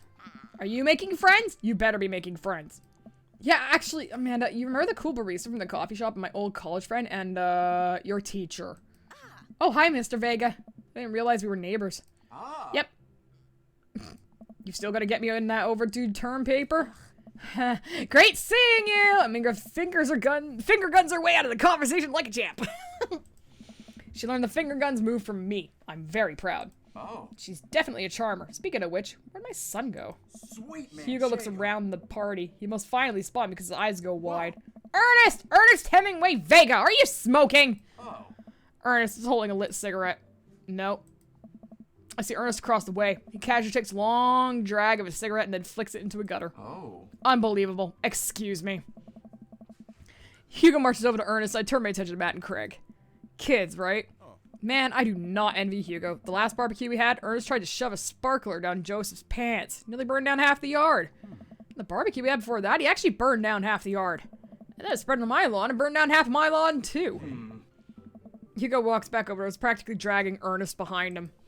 Hey, everybody. Sorry about that. Ken, this is my son, Ernest, the delinquent. Hello. Ernest looks away, sulking, his hands shoved deep in his pockets.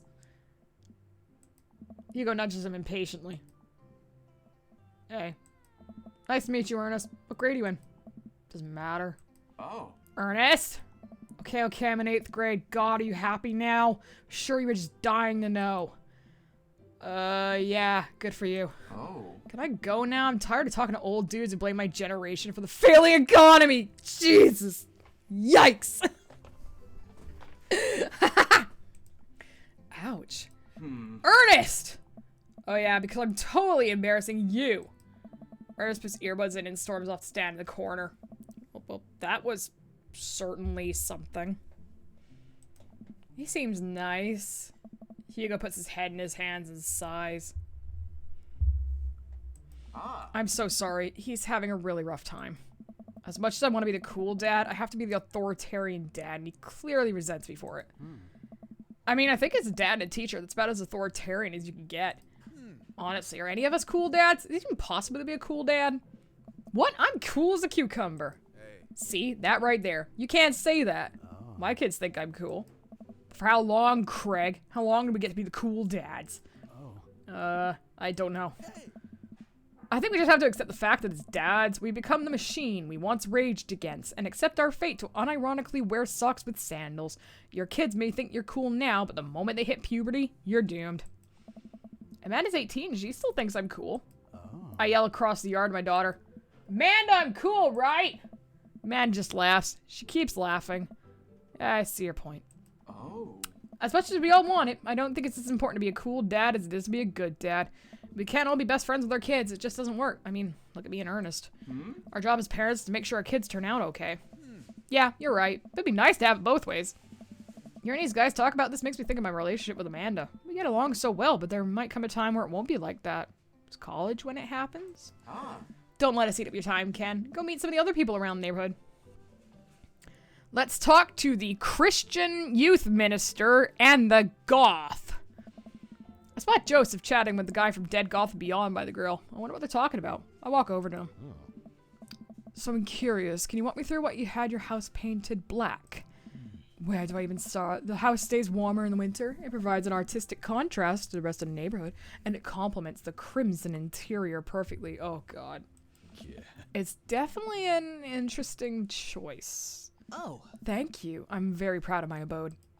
Ken, I was just having a conversation with Damien here about his aesthetic design decisions. Damien regards me up and down with a warm but critical eye. How do you do? I don't believe I've had the pleasure. No, would you like to? Sorry. I think I saw you in Dead Goth and Beyond the other day. Damien's face turns bright red. I must apologize for my behavior on that day. You see, I take the goth lifestyle very seriously. To be caught in a ruse by such a corporation as Dead Goth and Beyond was profoundly frustrating indeed. I hope you know that while my anger may have been justified, it was no such way for a gentleman to act. It's okay, man. Do tell me about yourself. Are you new to the area? Yes, my daughter and I just moved in the other day. She was the one I took to Dead Goth and Beyond. Very good taste on her part. Does she partake in the goth lifestyle? I think for a second. Look over at Amanda, who's hanging out with some of the older kids in the neighborhood. Hey. What? Hey, Amanda! Would you consider yourself goth? Amanda yells back.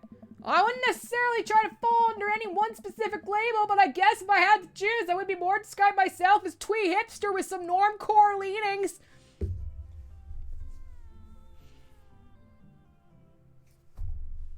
Girl! Damn! That's cool, though! Ah, pity. Are you enjoying the party so far? Oh, definitely. Thanks so much for putting this on. It's nice to be in a cul-de-sac where everyone is so friendly and welcoming. It's, you know, not like those other cul-de-sacs where they put gates in and basically everyone has their own bunker. Man walks up to the conversation. I also like The Lost Boys a lot. Really good movie. Does that count as goth? That it would, my dear. I don't believe we've had the pleasure of meeting. Damien Bloodmarch at your service. Damien finishes a sentence with a flourish and a bow, producing a single rose and offering it to Amanda. Amanda blushes and returns the gesture with a curtsy. My, do you know how to treat a lady? Hello, Amanda. Seemingly out of nowhere, Joseph's twin kids appear. Are they speaking in unison? Hey. Hey. Oh, I wonder if I could do this. I'm gonna try something experimental. Hang on. This may or may not work. Trust me, everyone knows a Damien. I know several Damiens.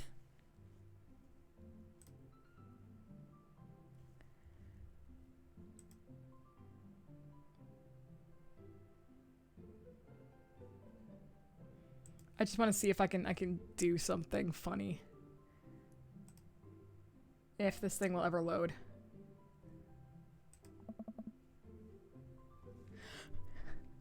Can I do it? Where did it go? Okay.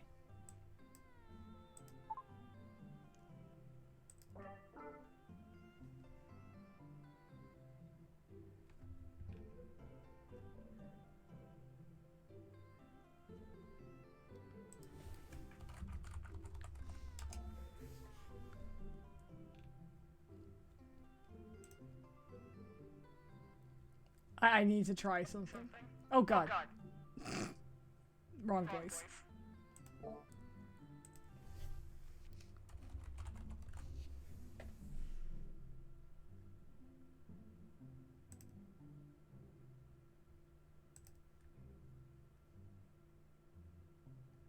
I was really hoping that I would have like a voice that would be like duplicated, but I don't think it's working, so I'll try this. Won't you come play with us? Jesus Christ. I'm gonna close that.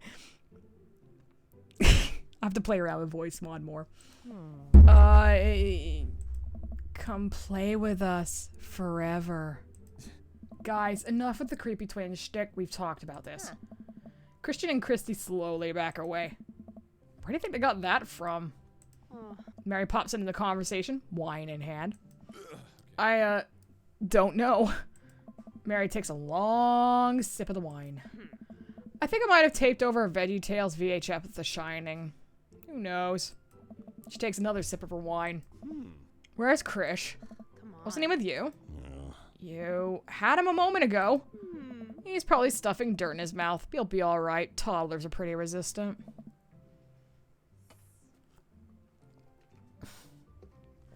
Mary tips her glass to me. Ain't my first time to a rodeo. It's my fourth. I've squeezed 4 little... Sweetheart, would you do me a favor and please find Krish? That would be great. I'm sure he's fine. Mary? Okay, jeez. Mary finishes her wine and wanders off. Dad, can we go now? Oh, Lucian, have I introduced you to Ken yet? Hey, it's that punk from Amanda's school. I remember you. Whatever. That's no way for a young man to speak to his elders. Be polite. Lucian bows. Whatever, sir. Lucian bows again. Mr. Christensen, may I have a veggie burger, sir? Coming right up, bud. Are you vegetarian? Yep. Make that 2 veggie burgers. Did you know that some people in the Victorian era were vegetarians? They described carnivorous type people as blood lappers. Dad. That's really interesting, Damien. Joseph turns to the grill. Just a hint of a tattoo peeks out from under his sleeve. I can't believe I didn't notice it before. Looks something like the bottom of an anchor. Hi, sailor! Whoa, is that a tattoo? Wow. Yep, I wasn't always a youth pastor, you know. That's so cool. Want to see mine? What? Nishin pulls back some rubber bracelets, revealing a lopsided 666 in black ink. My buddy gave me a stick and poke tattoo last week. I think it's healing up pretty good. Lucian! We'll talk about this later. That's pretty cool. What's the significance of the tattoo? I don't know. I just thought it looked sick. Hmm. Well, in my opinion, the only reason you need to get a tattoo is because you want one. Careful, though. That number carries weight. Man, Joseph is a way cooler youth pastor than I thought. I just figured youth pastors popped out of the womb with a Bible. Wonder what he did before preaching. And without further ado, let's work some magic. Joseph closes his eyes, takes a deep breath, and gets to work. With the greatest of ease, he sets patties on the grill, flourishing as he flips his spatula in the air. It's easily some of the best grill work I've ever seen. You guys think this is my first time in front of a grill? He's working faster now, effortlessly tossing cheese on the patties and perfectly grilling onions on the side. One after another, the dads take notice and crowd around Joseph to admire his masterful technique. You probably didn't notice, Ken, but Joseph's known around here for his grillmanship. He's ungrillable. Hey. I tried to get on his level, but I just can't catch up. Let us keep studying. He has a rare quality about him. Mustard, we keep talking about this. Can't we just appreciate the artist? Hey. I've never seen him make a mistake.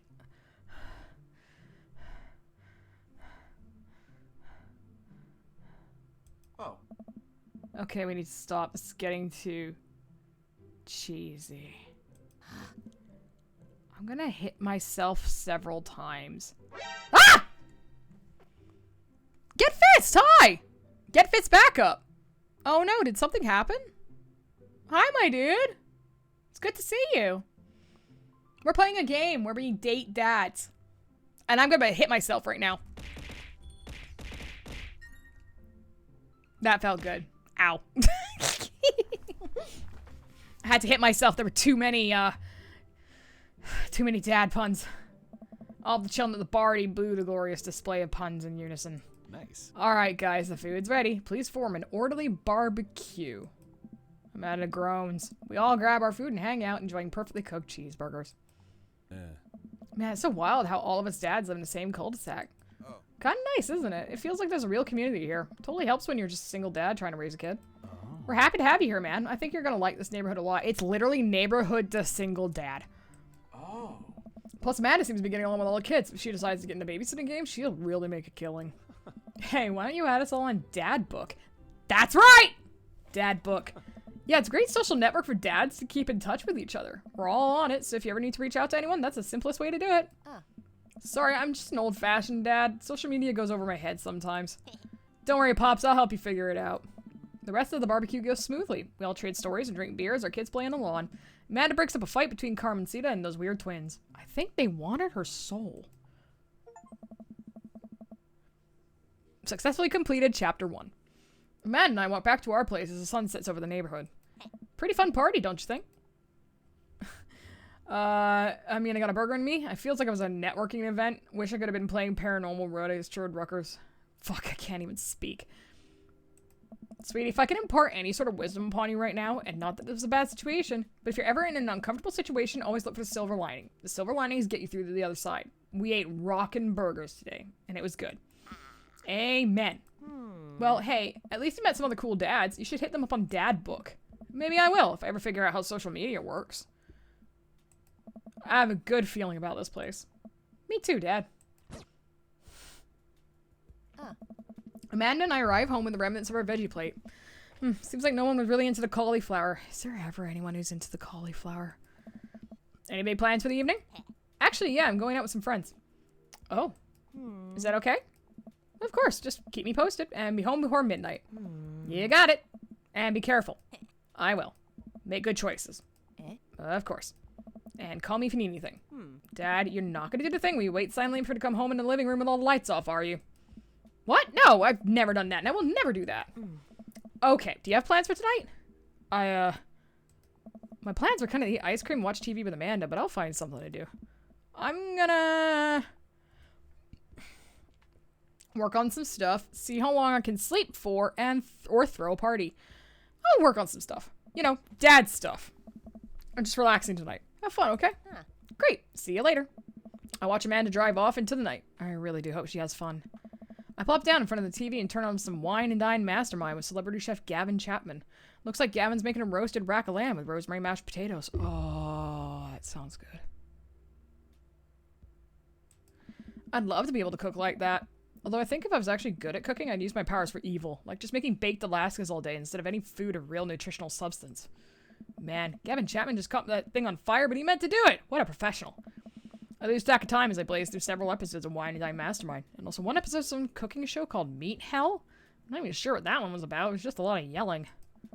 I glance at my watch. Man, it's almost midnight. I should check in with Amanda. I send a text.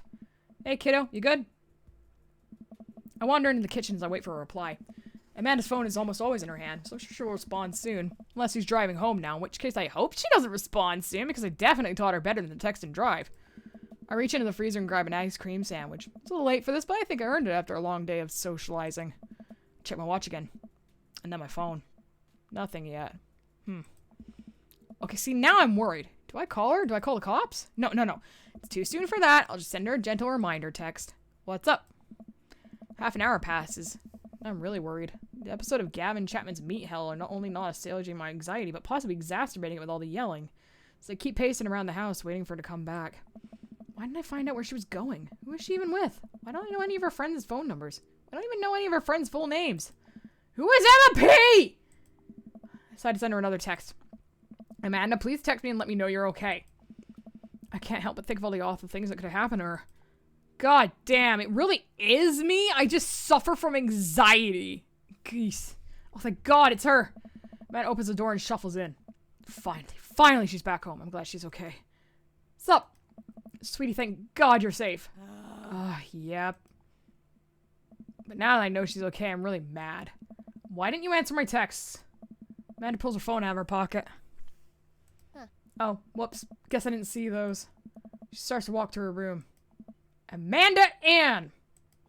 Whoa, we're pulling out the middle name now. Amanda, you came home an hour and a half after your curfew and you didn't respond to any of my texts. You really freaked me out. I was about to call the cops. Dad, you're seriously overreacting. You're not going to be like this when I go off to school, are you? I don't like your attitude. I have a right to be concerned. I was scared. I have a right to be concerned. You're my only daughter. Well, I can't give you a play-by-play of everything I do all the time. I'm 18. You shouldn't even be giving me a curfew in the first place. I sit down on the couch and put my head in my hands. I feel very tired all of a sudden. You really scared me. Just please don't do that again. Alright. I'm gonna go to bed now. Amanda closes the door to her room and head to mine. Jeez. As I'm falling asleep, one thing she said keeps echoing in my mind. You're not gonna be like this when I go off to school, are you? I definitely didn't sleep well last night. I brewed some strong coffee and made some scrambled eggs for Amanda as a peace offering. She eventually wanders into the kitchen. Hey. I thought about what you said last night. I should have texted you. I said I was gonna do it and I didn't. I honestly just didn't even think about it. I'm really sorry, Pops. I won't do it again. See, this is communication. We were talking about this earlier today. You gotta communicate, otherwise fights happen. And when you don't communicate, that's when you fight. Well, I'm sorry for freaking out on you. I trust you to make good choices, or good. I think he should apologize for freaking out. I mean, he was mad, sure. But, I mean, saying he trusts also apologizes for the freaking out, too. So I'm gonna say I trust you to make good choices. I also thought about it, and I'll try to give you some space from here on out. I gotta trust that you can take care of yourself. Team Bunny? Team Bunny. Amanda gives me a hug. Want some eggs? You know it. Sprinkle some cheese on them? Already did. Hey, Sasquatch! Cheesy scrambled eggs! Bless you. Amanda scarfs down the eggs in time it takes me to wash the pan. Alright, I'm off to school. Smell ya later. Okay, Gary Oak. Wait, one more thing before you go. What? What's Dad Book? It's a social media platform. Wait. What? What's a social media platform? Dad, I have to go to school. Come on, Amanda, I'm an old man. I can't put together a Dad Book profile on my own. I might be hinting at a dinner request. I don't know. I think I could go for light, fluffy, cheesy eggs, honestly, for myself. Alright, I'll help you sound interesting on the internet. Amanda spends the next couple of minutes setting up my profile in Dad Book, which it turns out is a place where dads can get together and talk about fatherhood. Alright, Pops, we gotta fill out your profile. Let's get some likes and dislikes. Alright, are you fucking ready? I love this. On a Friday night, you're most likely to polish and sort my coin collection. Netflix and grill, baby. Fall asleep while watching the History Channel. Torment my children with dad puns. Or sink into blissful oblivion. Otherwise known as sleep. You know, if I was... I'm gonna go with myself and what I do on a typical Friday night, and I fall asleep. I'm old. If you had one thing to take with you onto a desert island, what would it be? My trusty grill, the lost shaker of salt, Castaway on DVD for instructional purposes, a boat, obviously. I don't need anything. My survival skills have trained me for this day. I'm going Castaway because that makes me laugh. What are your turn-ons? Oh, hell yeah. Okay.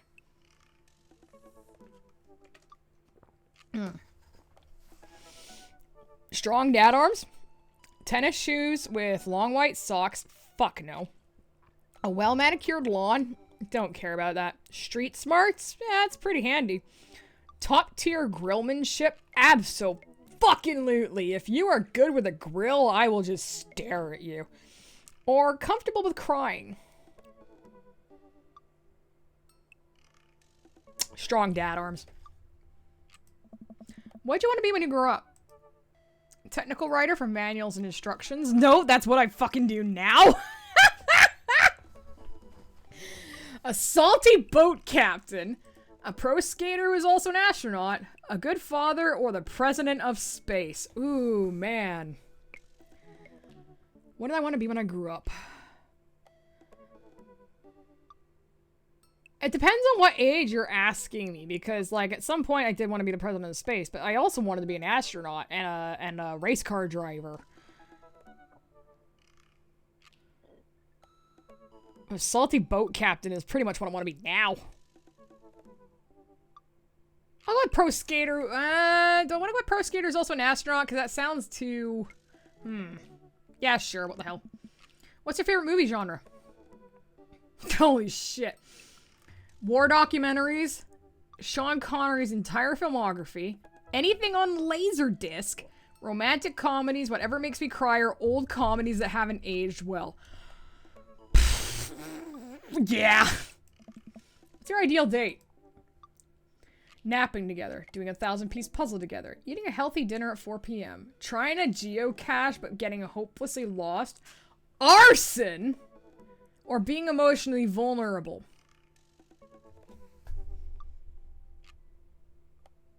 There are 3 on this list that I would absolutely do. 2 of which I have. It's a tie between getting hopelessly lost or napping. Hang on a second. Husband! Oh, husband mine. Oh, yes. Hello. Hello. I need your help. Yes. What is your ideal date?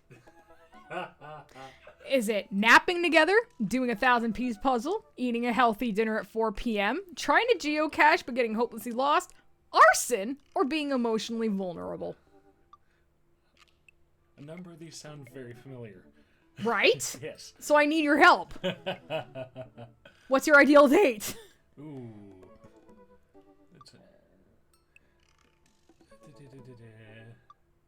It's a out of the whole lot, it's the getting hopelessly lost sounds fun.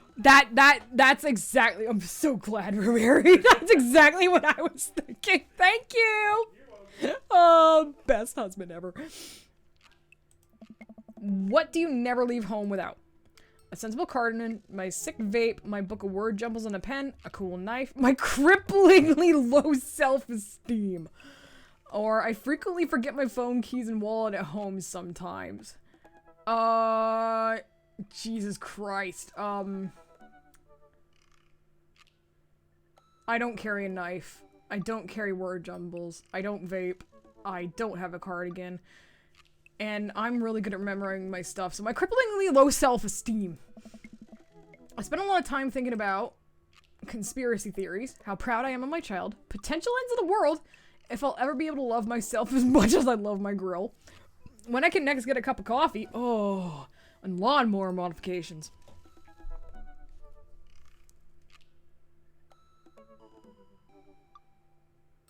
It's a toss-up between potential ends of the world and when I can get my next cup of coffee. Because, god damn it, I love my coffee. But also I think a lot about the end of the world.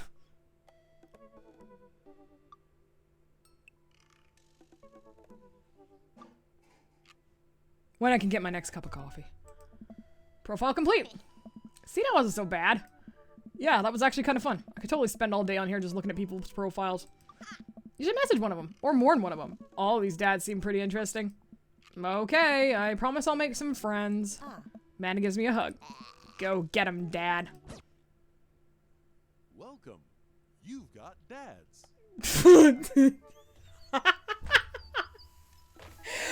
forgot about that! Welcome, you've got dads!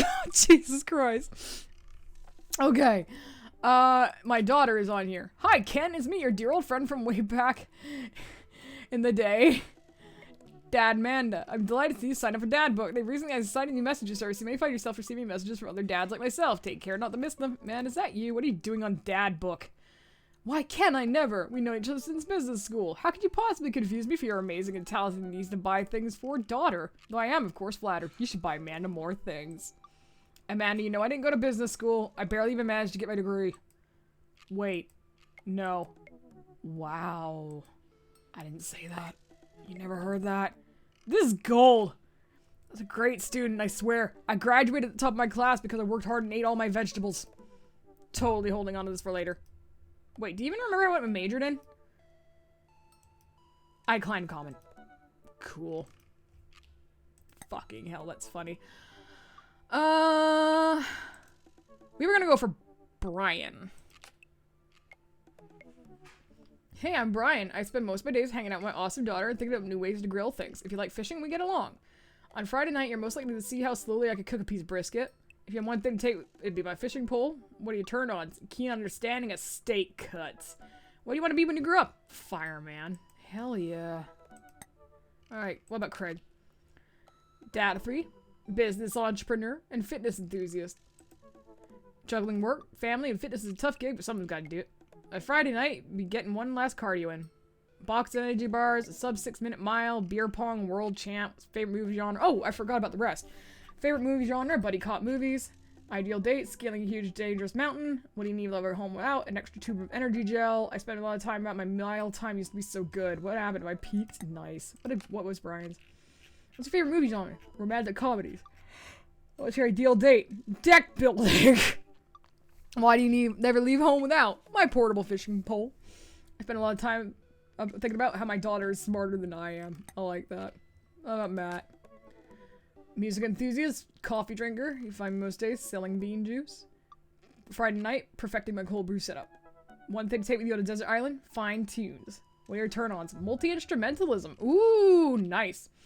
What do you want to be when you grow up? A barista, weirdly enough. What's your favorite movie? Shit with subtitles. Nice! What's your ideal date? We go to the animal shelter and seriously consider adopting a cat. Oh my god, I think I'm in love. What do you never leave home without? My headphones, both in here and over here, just in case. Spent a lot of time thinking about when did writing comments into song titles come from? Where did it go? Didn't we all just agree that it's a bad idea? Incredible. Robert Small. When the internet gains sentience and tries to destroy us all, you know it'll use this information against us, right? On a Friday night, you're most likely to make a deal in an alleyway. Have it go badly. Who's the cop? Was it Giacomo? I trusted Giacomo. If you had one thing to take with you on a desert island, what would it be? A gun.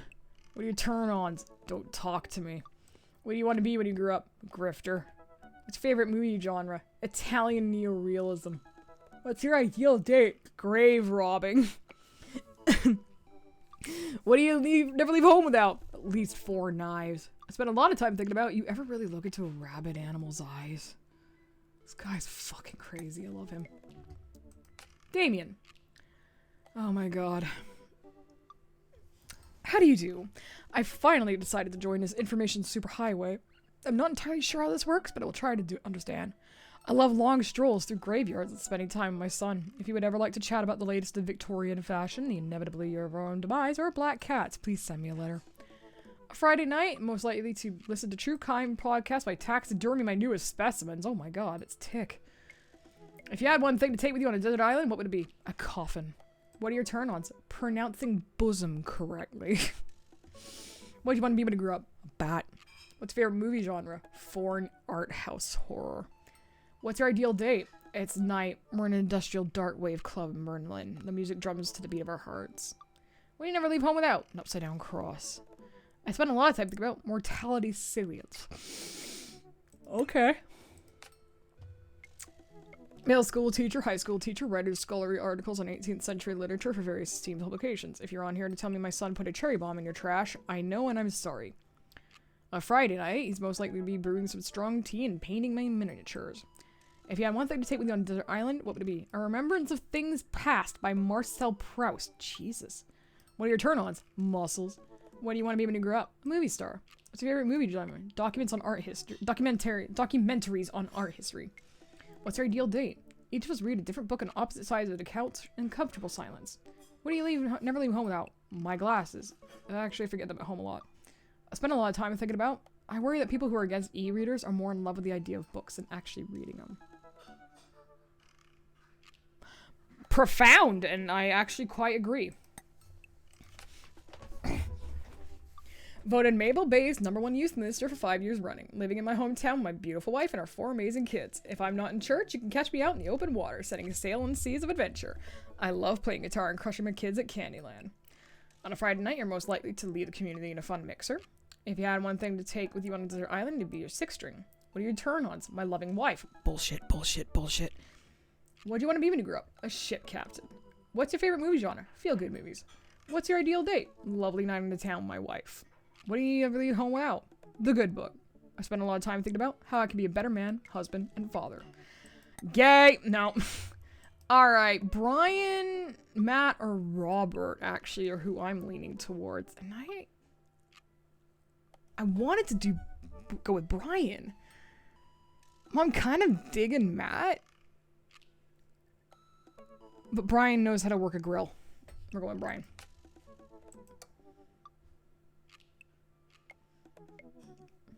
Man, I don't know how to feel about hanging out with Brian more, but it seems like Daisy and Amanda get along really well. Maybe I should just bite the bullet and hang out with Brian more for the sake of his kids. The kids. I crack my knuckles and start typing. Hey Brian, great grabbing burgers with you at the cookout yesterday. We should get the kids together and hang out soon. I wait a couple of minutes until a ding comes from my computer and a message pops up on the screen. It's Brian, let's see what he has to say. Hey! Bran, always love a good burg with a buddy. We should definitely hang out. What do you think about mini golf? Oh, I'm in love. We could bring the girls out and have ourselves a little friendly competition. Rock on. Brian. He signed his name. That's cute. Friendly competition? This is perfect. I know Amanda and I will crush Brian in mini golf. I've been taking her to mini golf courses since she was a little kid, and I'm proud to say she's almost better at it than I am. Almost. I type back. That sounds great, man. Name the time and place, and we'll be there. Hey, Amanda. 1 second! Amanda walks in through the doorway. Her eyes are all puffy, almost as if she's been crying. You up for some... Hey, are you alright? Huh. Oh, yeah. Fine. I'm alright. Eh? I just got sad because I started thinking about how I'll never have telekinesis. You know that you can talk to me, right? Not this again. What are you talking about? If there's something going on, or even if you're just feeling sad, I'm here for you. I'll always be here for you. Thanks, Popsicle, but I'm serious. All I want is to lie in bed and be able to make barbecue chips levitate from the kitchen directly into my mouth. Well, I can't give you telekinesis, but I do have a solution you might be pleased with. I run into the kitchen and grab a bag of chips. I retrieve a single chip and toss it in Amanda's direction. Success! She catches it with her mouth. Not quite telekinesis, but still fun. Hey, would you have some mini golf with Brian and Daisy? Well, a lot of practice, and I know my backswing leaves something to be desired, but I think I could keep it in the negatives. Girl, backswing on a mini golf course? Holy shit, what are you doing? Chipping into a fucking parking lot? Perfect. Come on, kiddo. Let's do this.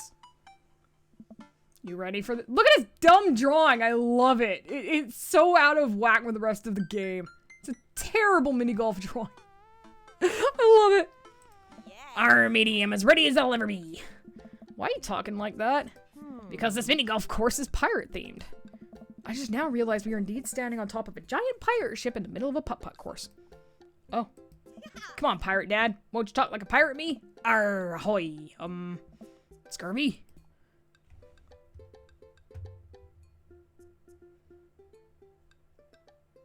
Always talk like a pirate. Avasti! I'll make Brian and Daisy walk the plank with my superior golfing abilities. I mean, doubloon? Come on, Dad. He told me this was just gonna be some friendly competition.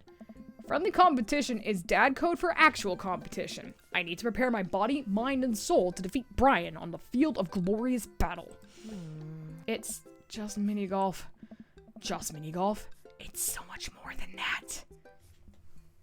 I would love to go to a pirate mini golf course. They have that one in South Carolina. We literally just need to go to South Carolina and play mini golf. That's all we're gonna do there. I kneeled down and placed a hand on Amanda's shoulder. I just want you to know that there's no pressure. It's not a big deal. Don't worry about it too much. But we have to beat Brian at mini golf. Whatever happened to just having fun? Oh, we will have fun when we beat them. Golf vacation, I'm there. Amanda gives me a side eye, but before I can side eye her back, I brought Brian and Daisy. Ahoy there, mateys. Oh. Ahoy. Brian walks up with Daisy in tow. Looks like they already rented us some golf clubs for our mini golf excursion. Total power move. Why didn't I think of that? All right, first mate. I heard there's buried treasure in these waters. You can help me plunder it? Oh, Amanda, I don't think this is a real pirate ship. I think it's just to play putt-putt on. Ugh. Amanda gives Daisy a look. Huh. I mean, aye, Captain. Oh, who lives on the pineapple, under the pineapple, under the pineapple, under the pineapple, under the pineapple, under the pineapple, under the pineapple. La la la la la la la la la la. Oh, look at these two. They're two peas in a pod. So are you excited to get some mini golf in? Oh, you know it. You gambling man?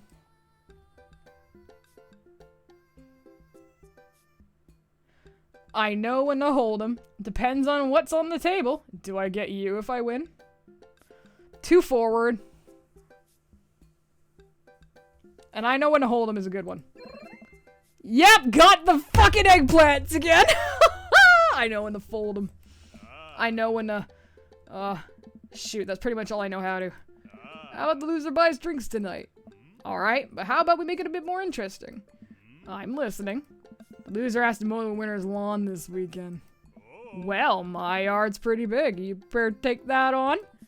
I think you should be a little more concerned with how you're going to get maneuver around my hedges. It's highly technical work, not for the faint of heart. I don't think I need to worry about that. I'm very good at mini golf, you know. Oh yeah? Hole in one every time. What I just said is not a true thing, but it's already come out of my mouth, so I have to stand by it. I'm looking forward to seeing that happen.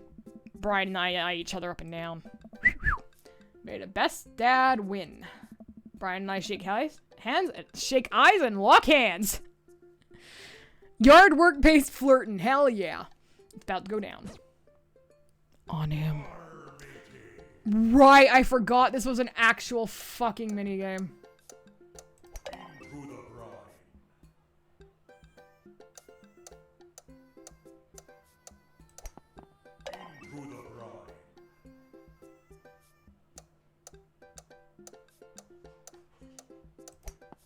Fuck!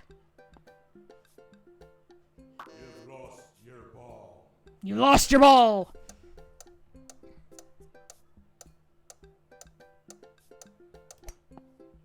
Nope, fucked it. You've lost your ball. Oh my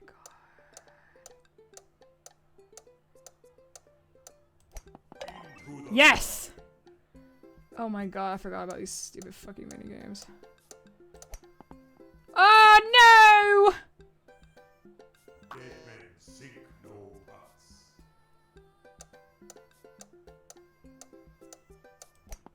Into the brine.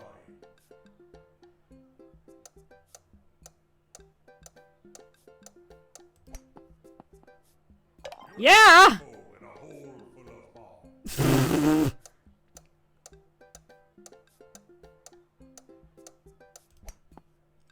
Right back in me. Oh my god. You've lost your ball. Hey, got an S rank! Eat my shorts! Amanda pulls me aside while Brian and Daisy start walking to the next hole. Hey, you having a good time? I'm having a great time. I'm having a fantastic time destroying Brian underfoot. I just asked because your eye is twitching. No, it's not. I feel my left eye twitch. Amanda raises her eyebrows. We're out here to have fun, remember? It's just a game. You're right. It is just a game. A game with extremely high stakes. A game we're currently winning. Dad!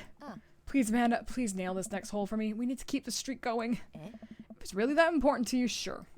Amanda walks over and tees up for a particularly hard windmill hole. Gripping her club, she winds up and launches the ball into the parking lot. She looks me right in the eye and does an exaggerated shrug. Oops. I disagree with her actions, but I appreciate her act of youthful defiance. She walks over and pats me on the back. That was for your own good. Love you, kiddo. Hilarious. Arr, matey! Get it? Matey. That was really funny. You know, Louis real. Oh my god. Oh, this is horse. This is horse shit right here. Fuck! I tried to get cute. I tried to get cute.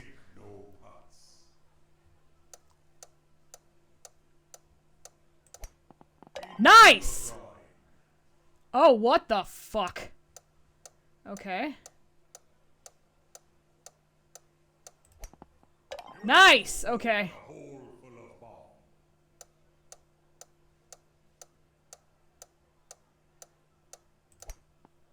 Fucked it. That one sucked. Oh, what? Hello?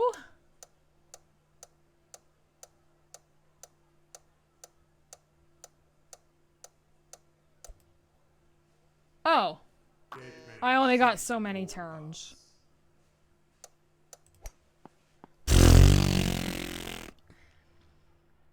I'm just about this good at actual mini golf, so...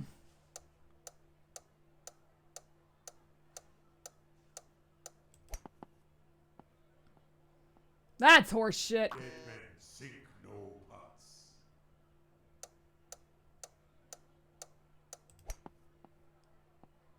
Wow.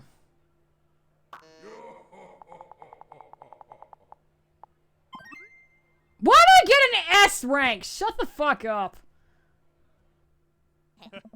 I try to maintain an air of professionalism because there are children present, but confetti cannons are going off in my brain and someone is placing a wreath around inner me with the words, "Best Dad" emblazoned on it. Man, that was some good shooting there, Ken. Oh, I can see I've bested you on the field of battle. Mini golf is no joke, or mini golf is beneath me. Oh, man. Mini golf is no joke. The secret of mini golf is that you have to be really good at it. Oh, Daisy, did you have a good time? Yo ho ho, I did. We haven't even found the buried treasure yet. I think we would need to apply for a permit to dig around here. I could take Daisy home so we can get the city paperwork started for digging. You two go enjoy your night. Sounds like a plan. Ken, you cool with that? Sure, just don't get yourselves into too much trouble. Can do. I'll make sure we get into a perfectly reasonable amount of trouble. Amanda and Daisy skip away, yelling about buried treasure. Bless that kid's tiny, rebellious heart. Well, guess we should hit the bar now. There's actually a tiki bar attached to this place. How about that? That sounds like a plan. Oh my god, someone take me to a tiki bar. Brian and I walk into the freaky tiki, a Kitschy Island themed bar. Palm trees adorn the walls and several fake parrots are strewn about. Ukulele music plays softly in the background. Brian and I approach the bamboo bar. Guess I'm spending more time with Brian, which is a little more bearable since I won. Okay, I just gotta get my victory drink and get out of here. I think I've already proved my superior dadness for the day. 2 pineapples of hospitality, please. The bartender whips us up 2 rum drinks inside of hollowed out pineapples. He sets them on fire. We have to blow them out before we can drink them. Usually I just like to, I don't know, drink my drinks.